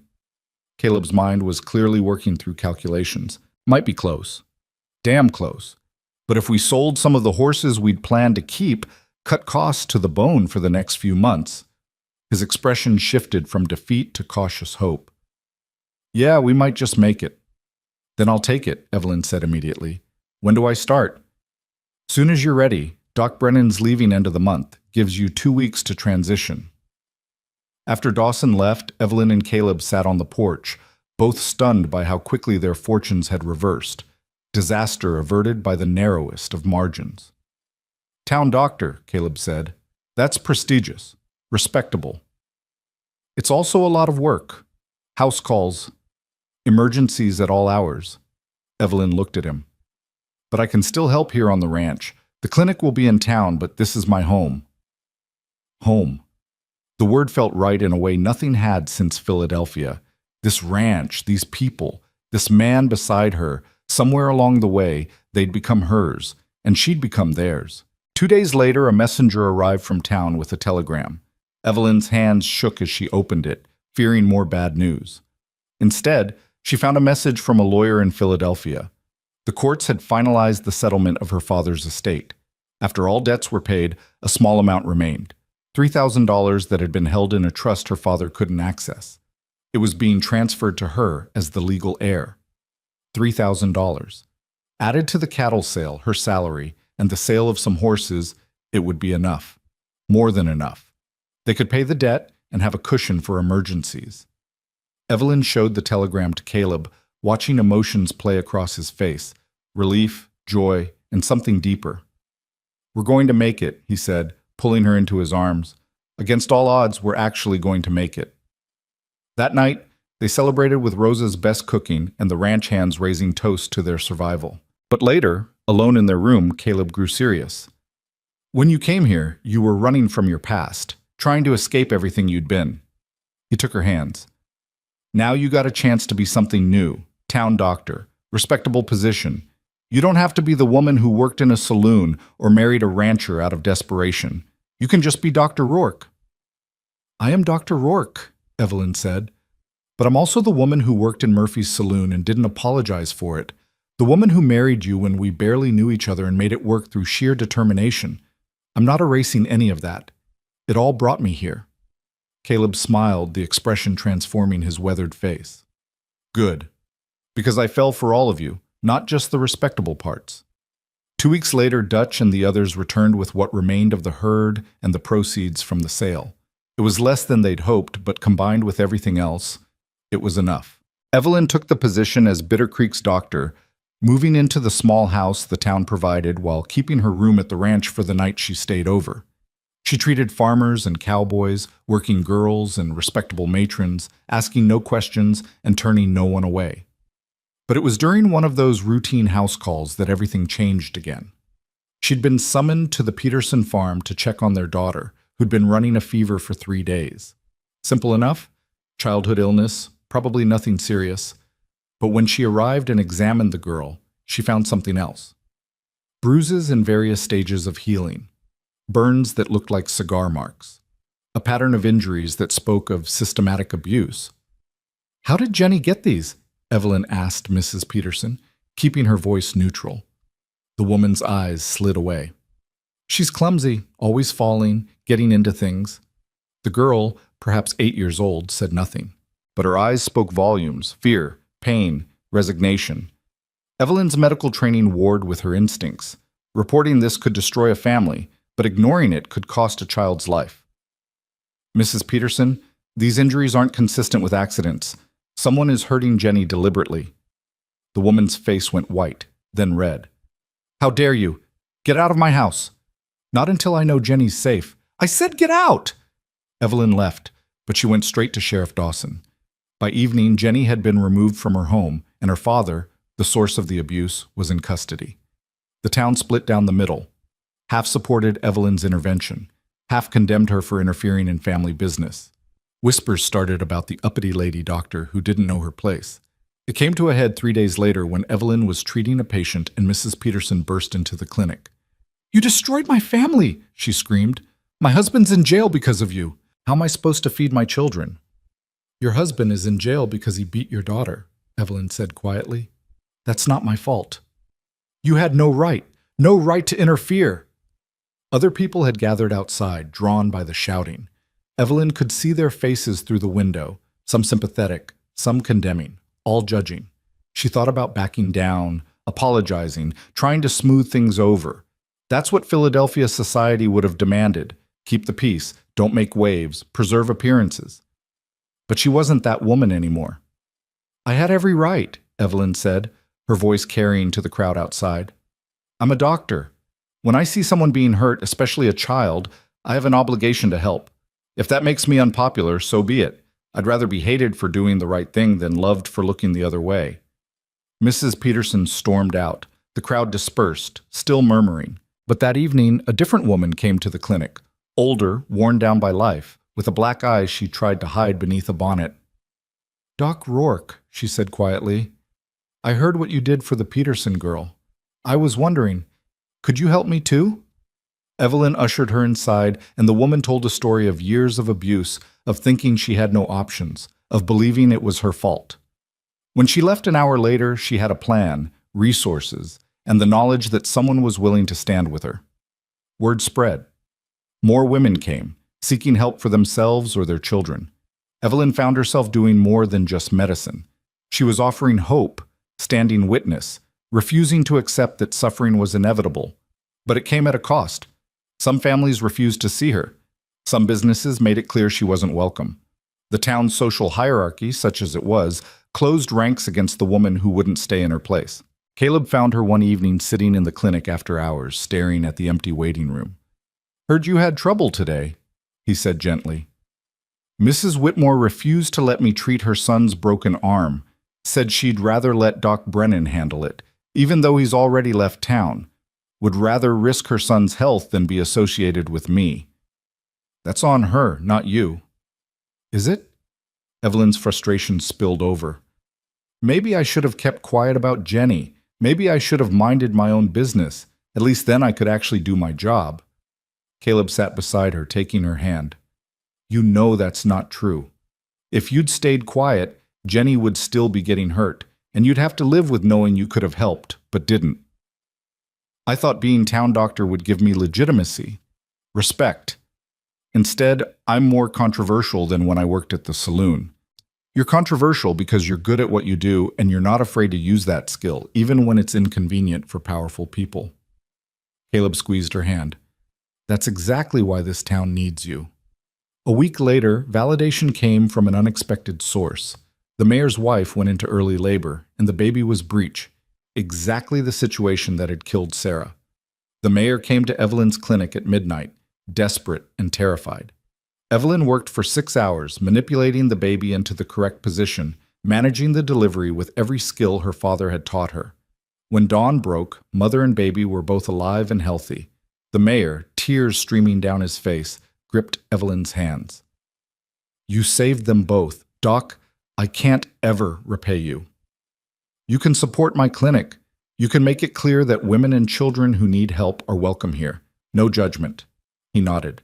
"Consider it done." After that, the tide turned. Not completely. There were still those who disapproved, who thought Evelyn overstepped. But enough people saw the value of having a doctor who actually cared, who'd fight for patients instead of just treating symptoms. Evelyn established herself not just as a doctor, but as an advocate. The clinic became a place where the powerless could find power, where secrets could be spoken, where healing meant more than just physical recovery. And through it all, Caleb stood beside her, proud of the woman who'd arrived at his ranch desperate and alone, and had become someone who changed lives simply by refusing to look away from suffering. 3 months after taking the position as town doctor, Evelyn realized she'd missed her monthly cycle, then another. By the 3rd month, she knew she was pregnant. The news hit her with complicated emotions. Joy, certainly. She and Caleb had built something real, and a child felt like the natural extension of that. But also fear. Fear of the dangers of childbirth, especially after hearing what had happened to Sarah. Fear of whether she could be a mother while maintaining her medical practice. Fear of losing everything she'd built. She told Caleb that evening, watching his face carefully.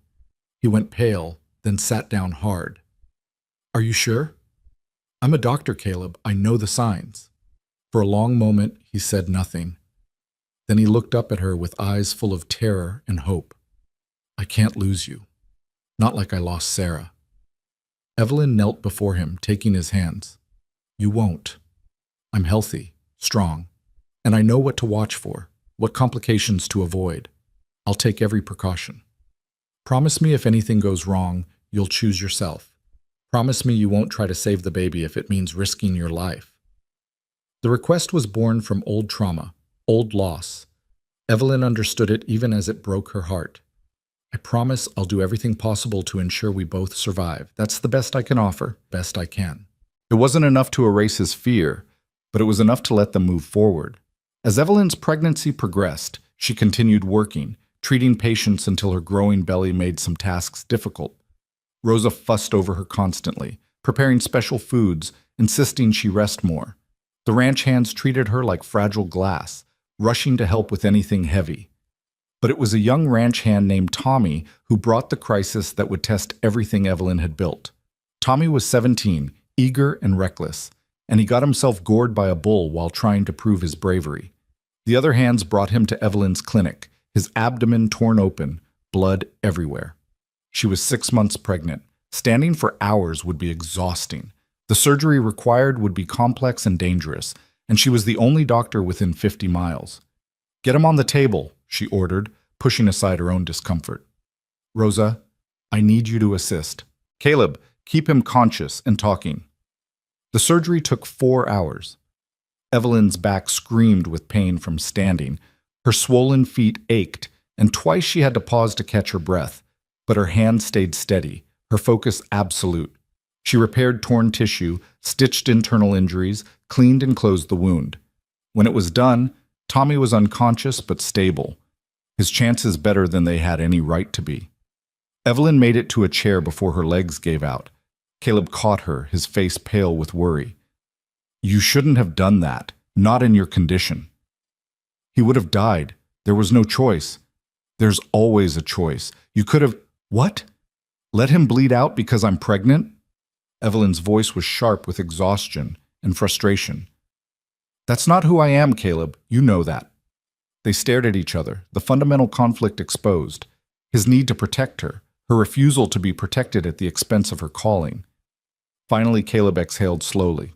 "I know. Doesn't mean I have to like watching you risk yourself." "No one said you had to like it." Evelyn softened her tone. "But you do have to accept it. This is what I do. Who I am."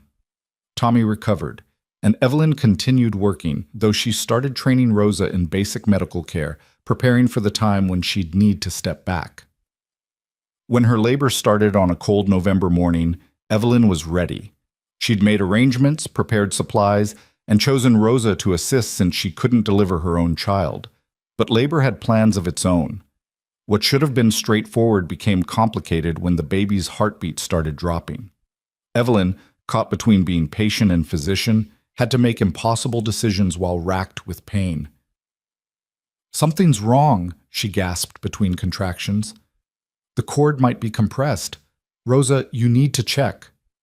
Rosa's hands shook as she examined Evelyn. "I don't know what I'm feeling, Doctora. You need to tell me." So Evelyn talked Rosa through it, directing her own emergency care while Caleb held her hand and looked like he was dying inside. She instructed Rosa on how to shift the baby's position, how to relieve pressure on the cord, how to monitor for signs of distress. It was the hardest thing she'd ever done, trusting someone else with both her life and her child's, unable to take control, forced to rely on training she'd given rather than her own skilled hands. But Rosa, guided by Evelyn's instructions and her own fierce determination, managed the delivery. When the baby finally emerged, a girl, small but healthy, screaming her fury at the world, Evelyn wept with relief. Caleb cut the cord with shaking hands, and Rosa placed the baby on Evelyn's chest, both of them crying now. "A daughter," Caleb whispered, his voice breaking. "We have a daughter." Evelyn looked down at the tiny face, already so perfect, so wholly herself. "Hope," she said. "Her name is Hope." Because after everything they'd survived, everything they'd overcome, Hope seemed like the only appropriate name for the life they'd created together. Hope was 3 weeks old when the first snow fell, blanketing the ranch in white silence. Evelyn stood at the window with her daughter in her arms, watching the flakes drift down like whispered promises. The baby made small sounds against her shoulder, content and warm, completely unaware of how much her existence had already changed the world around her. Caleb came up behind them, wrapping his arms around them both. "She's beautiful," he murmured. "Looks just like you." "She has your stubborn chin," Evelyn countered, smiling. "Poor thing." They stood together, a family now in every sense that mattered, watching winter claim the landscape. Evelyn had taken a temporary leave from the clinic, but she knew it wouldn't last long. Already she was getting messages, people asking when she'd return, patients who trusted only her, situations that required her specific skills. "You're thinking about going back," Caleb said, reading her as easily as he read the weather. "Not yet, but soon." She turned to look at him. "I can't just stop being a doctor because I'm a mother now." "I know. Doesn't mean I won't worry every time you walk out that door." "You can worry. Just don't try to stop me." He kissed her temple. "Wouldn't dream of it. I married you knowing exactly who you were. That hasn't changed just because we have a daughter." But the question of how to balance everything, mother, wife, doctor, weighed on Evelyn more than she wanted to admit. Rosa helped tremendously, caring for Hope during the hours Evelyn worked, but guilt gnawed at her every time she left her daughter to tend to someone else's emergency. It came to a head 2 months after Hope's birth, when a message arrived in the middle of the night. The Clark family, farmers on the eastern edge of town, needed help. Their youngest son had fallen through pond ice and wasn't breathing. Evelyn was out of bed and dressing before Caleb could fully wake. "I have to go. It's midnight, the roads are icy. And Hope, Rosa's here. Hope's fed and sleeping." Evelyn grabbed her medical bag. "That boy might die if I don't go now." She saw the conflict in Caleb's face, the need to protect her warring with his understanding of who she was. Finally, he got out of bed. "Then I'm coming with you. You're not riding alone in the dark." They made the journey in tense silence, the wagon sliding occasionally on frozen mud, their breath visible in the frigid air. The Clark farmhouse blazed with lamplight, and Mrs. Clark met them at the door, her face streaked with tears. "He's not breathing. We pulled him out and he's not breathing." The boy, Jacob, perhaps 6 years old, lay on the kitchen table, his lips blue, his skin pale as death. His father stood frozen in the corner, helpless terror written across his face. Evelyn didn't hesitate. She'd read about resuscitation techniques in her medical journals, theories about restoring breath to drowning victims. She'd never tried it, never had cause to, but theory was all she had. She tilted Jacob's head back, pinched his nose, and breathed into his small mouth. 1 breath. 2. Nothing. She pressed on his chest, counting compressions the way the journal article had described. More breaths. More compressions. "Come on," she whispered. "Come on, Jacob. Breathe." Minutes passed. Mrs. Clark sobbed. Mr. Clark turned away, unable to watch. Caleb stood silent, his presence a steady anchor. Evelyn refused to give up. More breaths. More compressions. Her arms ached, her lungs burned from forcing air into the child's still body. And then, a cough. A sputter. Water expelled from Jacob's mouth as his body convulsed, his lungs suddenly remembering their purpose. He gasped, breathing in ragged, painful pulls, his eyes opening in confusion and fear. Mrs. Clark rushed forward, pulling her son into her arms, sobbing his name over and over. Evelyn stepped back, her legs shaking. She'd done it. She'd brought a dead child back to life. Mr. Clark gripped her hands, tears streaming down his weathered face. "You saved him. You saved our boy." "Keep him warm," Evelyn managed, her voice unsteady. "Watch for fever. His lungs took in water. There's risk of pneumonia. I'll come back tomorrow to check on him." The ride home was silent for different reasons. Evelyn felt the weight of what she'd done, the impossible boundary she'd crossed, life and death reversed by knowledge and desperate determination. "That was extraordinary," Caleb said finally. "Evelyn, you brought him back from the dead." "I got lucky. If I'd arrived 5 minutes later, but you didn't, you were there and you knew what to do." He looked at her. "That family has their son because you answered that call at midnight instead of staying home with ours." The words hit harder than he'd probably intended. "Are you saying I shouldn't have gone?" "No. I'm saying what you do matters. It saves lives. And as much as I want to keep you safe at home, the world needs you out there more." He paused. "Hope needs a mother, but she also needs to see her mother being who she was meant to be." The tension Evelyn had been carrying eased slightly. "It's hard, leaving her. Every time feels like I'm choosing something else over her." "You're not choosing instead of her. You're choosing for her. showing her what it means to have purpose, to use your gifts, to help people even when it's inconvenient. Caleb's voice was firm. That's a hell of a legacy to leave a daughter. Over the following months, Evelyn found her rhythm. She returned to the clinic part-time, handling scheduled appointments while training a young woman named Sarah, no relation to Caleb's first wife, to assist with basic care and emergencies. Rosa continued caring for Hope, and Caleb adjusted the ranch schedule to be home more often. It wasn't perfect. There were nights Evelyn missed bedtime, emergencies that pulled her away during important moments, times when exhaustion made her question every choice. But slowly she learned that being a good mother didn't mean being a perfect one, and being a good doctor didn't mean sacrificing everything else. Spring arrived with new challenges. Word came from the territorial capital that they were sending an inspector to evaluate Bitter Creek's medical facilities. If the clinic met certain standards, it would receive government funding and supplies. If not, the town might lose its designation as a medical hub, affecting everything from mail routes to future settlement. Evelyn threw herself into preparations, cleaning and organizing, documenting her patient records, ensuring everything met the required standards. The ranch hands helped, building new shelves, repairing the building's exterior, even painting the sign that hung over the door. The inspector arrived on a Tuesday, a stern-faced man named Dr. Harrison from Boston, who looked at the rough frontier clinic with obvious skepticism. "You're the town physician?" he asked, his tone suggesting doubt. "I am." "Dr. Evelyn Rourke." "Dr. Rourke." He made a note. "Where did you receive your medical training?" "Under my father, Dr. James Hart of Philadelphia. I assisted him for 12 years before his death. But you have no formal degree, no certification from a medical college." "Medical colleges don't accept women, Dr. Harrison. I'm sure you're aware of that." Evelyn kept her voice level. "My training was practical and comprehensive. I can show you my records, my patient outcomes. I'm more interested in seeing your facilities." He walked through the clinic, noting every detail, asking pointed questions about sterilization procedures, medication storage, emergency protocols. Evelyn answered each query with calm professionalism, but she could feel judgment radiating from him. He didn't take her seriously as a physician, that much was clear. Then, as if summoned by cosmic irony, Tommy burst through the door. "Doc, there's been an accident at the mill. Man's got his hand caught in the saw. He's bleeding bad." Harrison's face went pale. "We should send for a proper surgeon."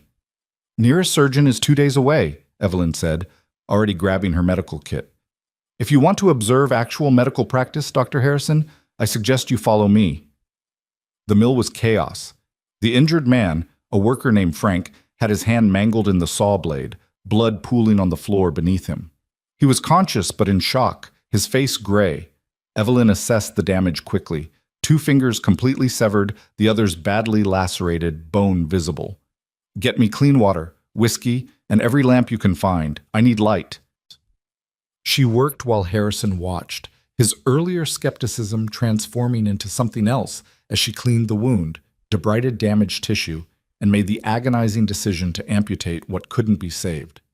Her hand stayed steady through Frank's screams, through the grinding work of cutting through bone, through the delicate task of closing what remained.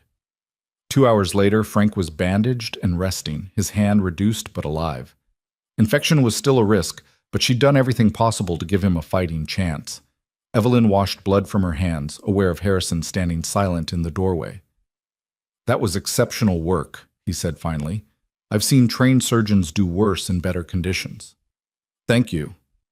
"Dr. Rourke, I came here expecting to find a frontier town with inadequate medical care provided by someone playing at being a physician." He paused. "Instead, I found a skilled practitioner doing necessary work with limited resources and no recognition. That's a failure of the system, not you." He returned to the clinic and spent the next hour writing his report. When he finished, he handed Evelyn a copy. "You've passed the evaluation with the highest marks I've given. The clinic will receive full funding and supply shipments." He looked at her seriously. "But more than that, I'm recommending the Territorial Medical Board recognize your practical experience as equivalent to formal training. It won't get you into Harvard, but it should give you the professional standing you deserve." Evelyn felt tears prick her eyes. Recognition. Legitimacy. Not just acceptance, but acknowledgement that what she'd built mattered. Thank you, Dr. Harrison. Thank your patients. They're the proof of your competence. He shook her hand. The medical profession needs more doctors willing to go where they're needed, regardless of prestige or comfort. You're doing important work here. After he left, Evelyn sat in the quiet clinic, holding the evaluation report, feeling the weight of validation she hadn't realized she needed. She'd proven herself not just to the town, not just to skeptics, but to the formal medical establishment that had excluded her by virtue of her gender. She rode back to the ranch that evening to find Caleb waiting on the porch with Hope in his arms. The baby was bigger now, alert and curious, her eyes tracking movement. "How'd it go?" Caleb asked. Evelyn dismounted and took her daughter, breathing in that sweet baby smell. "We passed, full funding, supply shipments, and professional recognition." Never doubted it. He kissed her forehead. "I'm proud of you." "I'm proud of us," Evelyn corrected. "None of this would be possible without you." But even as life settled into productive routine, tragedy waited in the wings. It came in the form of young Pete, who'd been with them since the beginning. He'd grown into a capable ranch hand, reliable and hard-working. When he got thrown from a horse during a storm and hit his head, they brought him to Evelyn immediately. She examined him carefully. Conscious but confused. A gash on his forehead that needed stitching, likely concussed. "He needs rest and observation. Keep him still, watch for signs of increased pressure, vomiting, severe headache, loss of consciousness." For 2 days, Pete seemed to improve. Then, on the third morning, he collapsed. By the time they got him to Evelyn's clinic, he was seizing, his pupils unresponsive. Brain bleed. Internal injury she couldn't see, couldn't reach, couldn't fix. She tried everything. Cold compresses to reduce swelling, elevation, medications to ease the seizures. But frontier medicine had limits, and some injuries were beyond her ability to repair. Pete died that evening, surrounded by the ranch hands who'd become his family. He was 19 years old. Evelyn stood over his body, feeling the familiar weight of failure crushing her chest. She'd saved Tommy from being gored. She'd brought Jacob back from drowning, but she couldn't save Pete. Caleb found her an hour later, still standing beside Pete's covered body, tears streaming down her face. "I should have seen it," she whispered. "Should have known the injury was worse than it appeared." "You did everything you could." "It wasn't enough." Caleb pulled her into his arms, and she broke, sobbing against his chest. All the lives she'd saved couldn't erase this one she'd lost, and the guilt threatened to drown her.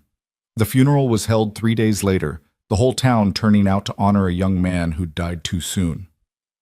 Evelyn stood beside Caleb, holding Hope, watching as they lowered Pete into the ground. Dutch spoke, his voice rough with emotion. "Pete was a good kid, eager, sometimes reckless, but always willing to help. He died doing what he loved, working the land." He looked at Evelyn, and he had the best care anyone could ask for. Doc did everything possible. Sometimes that's not enough, but it don't make her any less skilled or caring. The words helped, but guilt was a stubborn companion. For weeks after, Evelyn questioned every decision, second-guessed every treatment, haunted by the thought that she'd missed something crucial. It was Rosa who finally pulled her back from the edge. She found Evelyn in the clinic late one night, reviewing medical texts, searching for some answer she might have overlooked. "Doctora, you must stop this." "I missed something, Rosa. I had to have missed something." "You missed nothing. Sometimes people die. It is the way of life." Rosa sat beside her. "You cannot save everyone. To expect that is to expect you are something more than human. But if I'd been more careful, more thorough. You were careful, you were thorough, and still Pete died because his injury was too severe." Rosa took Evelyn's hands. "You have saved so many. Miguel, Tomas, Jacob, Tommy, the mayor's wife and baby, the women who come to you for help. You cannot let the ones you cannot save erase the ones you did." The words echoed what Caleb had said, what she knew intellectually but couldn't feel emotionally. But slowly, painfully, Evelyn began to accept the truth. She was a skilled physician, but she wasn't a miracle worker. Some injuries were beyond healing, some lives beyond saving. The acceptance didn't erase the grief, but it made it bearable. Summer arrived, bringing new life to the ranch. Calves were born, crops planted, the cattle drive that year more successful than the last. The loan was fully paid, the ranch secured. Evelyn's clinic thrived, serving not just Bitter Creek but surrounding settlements. And then, on a hot July afternoon, a stagecoach arrived carrying a woman who looked hauntingly familiar. She was young, perhaps 22, with a worn traveling dress and a carpet bag clutched in both hands. She stepped down into the dust of Bitter Creek and looked around with the same lost expression Evelyn remembered wearing years ago. The stage driver called out, "This is your stop, miss. Your intended should be meeting you." The woman nodded, but her eyes showed doubt. Evelyn watched from the clinic window as the girl waited, as minutes stretched into an hour, as the harsh reality became clear. Another mail-order bride. Another rejection. Evelyn handed Hope to Sarah, grabbed her shawl, and walked out to meet the stranger. "Excuse me," she said gently. "Are you waiting for someone?" The girl's eyes filled with tears. "I was supposed to meet Robert Mitchell. We've been corresponding for 4 months. He sent for me, but—" She gestured to the empty street. "He's not here." Evelyn's heart clenched. She knew this story. She'd lived this story. "What's your name?" "Margaret. Margaret Porter." "Margaret, I'm Dr. Evelyn Rourke. I run the medical clinic here." Evelyn smiled. "And I know exactly what you're going through because I went through the same thing when I arrived in this town." Margaret's eyes widened. "You were a mail-order bride?" "I was. Traveled all the way from Philadelphia to marry a man who rejected me the moment I stepped off that stage." Evelyn gestured toward the clinic. "Come with me. Let's get you settled, and I'll tell you what happened next." Over coffee in the clinic, Evelyn told her story. Not all of it. Some details were too personal, too painful, but enough. The rejection, the desperation, working at Murphy's saloon, meeting Caleb, building a life from nothing. "So you're saying it worked out?" Margaret asked, hope flickering in her eyes. "I'm saying it was hard and scary, and sometimes I wasn't sure I'd survive. But I did. And I built something better than what I'd hoped for when I came here." Evelyn leaned forward. "Evelyn, the question is, what do you want, Margaret? What skills do you have? What brought you west besides a man's promise?" Margaret was quiet for a long moment. "I was a teacher, back in Ohio. But the school closed, and I had no family, no prospects. When Robert wrote, it seemed like a chance to start over." "Can you still teach?" I suppose so. Why?" "Because Bitter Creek doesn't have a proper schoolhouse. The children get taught in people's homes when anyone has time, which isn't often." Evelyn smiled. "We could use a real teacher, someone dedicated to it." Margaret's expression shifted from despair to possibility. "You think they'd hire me?" "I think, if you're willing to work for modest pay, until we can build a proper school, we can make it happen." Evelyn stood. "Come on, let me introduce you to some people." Over the next week, Evelyn helped Margaret the way others had helped her. She spoke to the town council about hiring a teacher. She found Margaret a room at the boarding house. She introduced her to people who could help, who could offer support.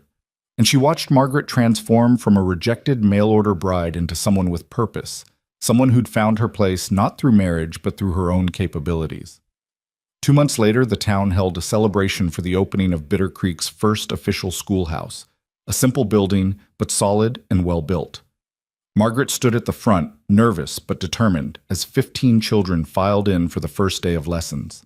Evelyn attended with Caleb and Hope, watching as Margaret began teaching, her voice growing stronger with each word. This was what survival looked like. This was what transformation meant. After the celebration, Caleb pulled Evelyn aside.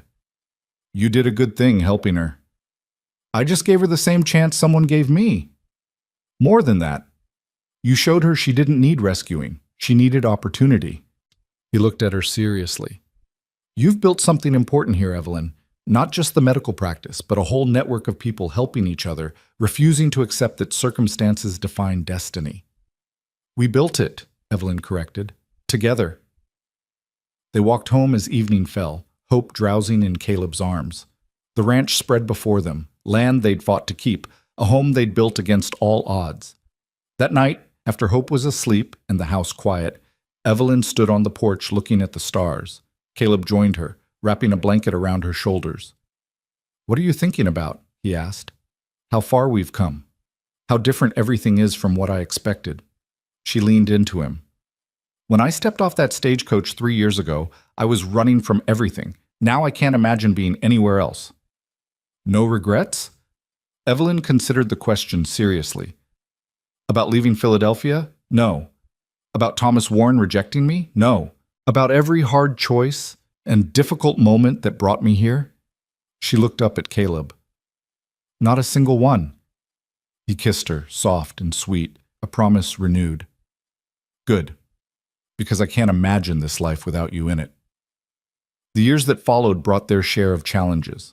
Another harsh winter, a drought that tested the ranch's resources, patients who lived and patients who didn't. The normal rhythm of frontier life with its dangers and hardships. But through it all, Evelyn continued her work. She delivered babies and set bones and treated fevers. She trained other women in basic medical care, building a network that meant no one had to face emergencies alone. She advocated for those who couldn't advocate for themselves, standing firm even when it made her unpopular. Hope grew into a curious toddler, then a bright child who followed her mother around the clinic, asking endless questions about medicines and treatments. Evelyn taught her daughter the same way her father had taught her, through observation and explanation, through showing her that knowledge was power and helping others was purpose. When Hope was 5, a letter arrived from Philadelphia. Evelyn's hand shook as she opened it, fearing news of more debts, more problems from her father's past. Instead, she found a letter from her father's former colleague, informing her that the Medical Society had posthumously recognized Dr. James Hart's contributions to surgical technique. Along with the recognition came a donation to establish a scholarship in his name for aspiring physicians. The letter asked if Evelyn would accept the role of administering the scholarship, if she would choose recipients who showed promise and dedication regardless of their circumstances. She showed the letter to Caleb that evening. "They want me to help decide who gets my father's scholarship. After everything he did, all the fraud and lies, they're honoring his medical work." "People are complicated," Caleb said. "Your father did terrible things, but he also taught you well, and that teaching has saved lives. Maybe both things can be true." Evelyn thought about it for days before responding. Finally, she wrote back accepting the responsibility, with one condition, that the scholarship be open to women as well as men. If she couldn't attend medical college herself, she could at least help other women access that opportunity. The Medical Society agreed. Time passed.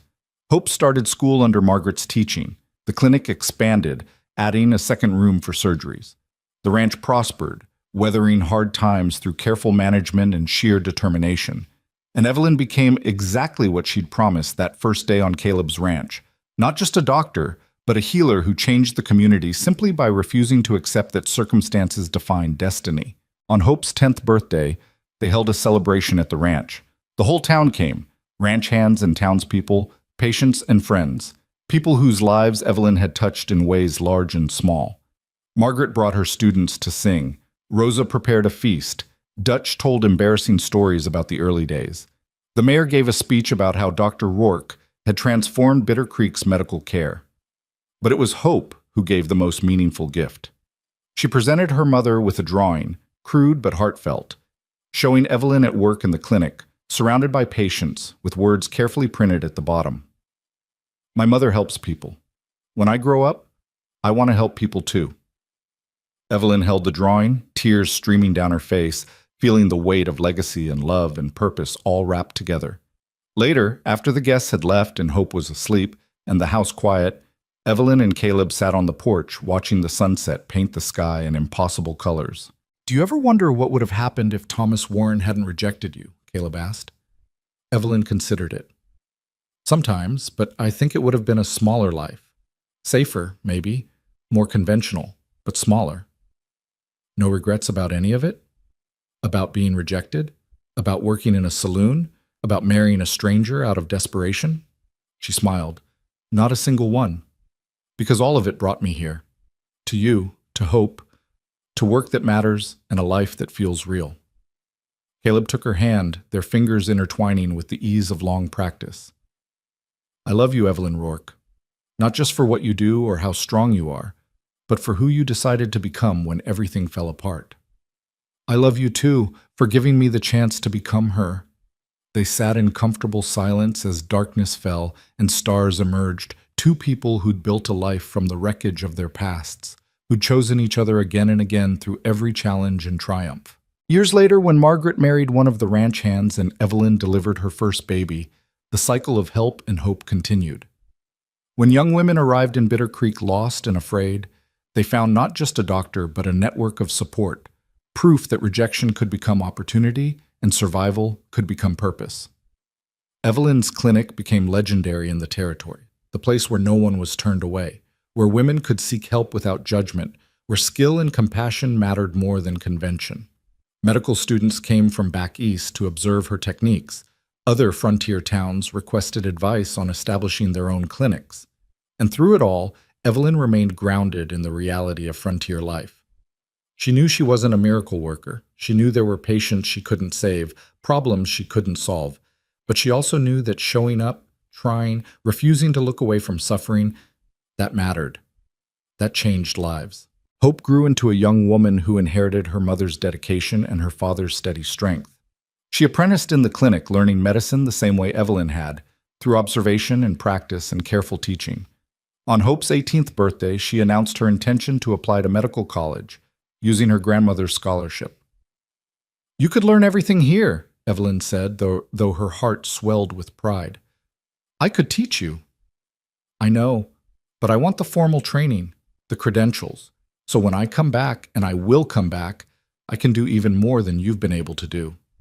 Hope smiled. "You taught me that knowledge is power. I want all the knowledge I can get." She was accepted to the medical college in Philadelphia, the same city Evelyn had fled years ago. But Hope went not as a refugee, but as a pioneer, one of the first women admitted to the program. The day Hope left for school, Evelyn and Caleb stood at the stagecoach depot, watching their daughter board with her trunk and medical textbooks, and their unwavering faith. "She'll do great things," Caleb said. "She already has, just by refusing to accept that women can't be doctors." Evelyn leaned against him. "We raise someone who believes she can change the world. We raise someone who will change the world, just like her mother did." The stagecoach pulled away, carrying Hope toward her future. Evelyn watched until it disappeared from view, then turned back to the clinic where patients waited, where work continued, where purpose remained. She was 52 years old. She'd been in Bitter Creek for 25 years. She'd delivered hundreds of babies, set countless bones, saved lives and lost them, and built something that would outlast her. And somewhere along the way, the woman who'd arrived desperate and alone, rejected and afraid, had become a pillar of the community, a healer who changed everything simply by refusing to accept that circumstances define destiny. That evening, Evelyn sat in the clinic writing in her journal, something she'd done since those first terrifying days. She wrote about Hope's departure, about the pride and sadness mingled together, about the sense that one chapter was ending and another beginning. But she also wrote about the future, about the women who would follow, who would need the same chances she'd been given, about the work still to be done, the patients still to be helped, the lives still to be changed. Caleb found her there as darkness fell, and they walked home together through the town that had become theirs, past the schoolhouse Margaret had built, past the homes of people Evelyn had helped, past the lives they'd touched simply by choosing to show up and try.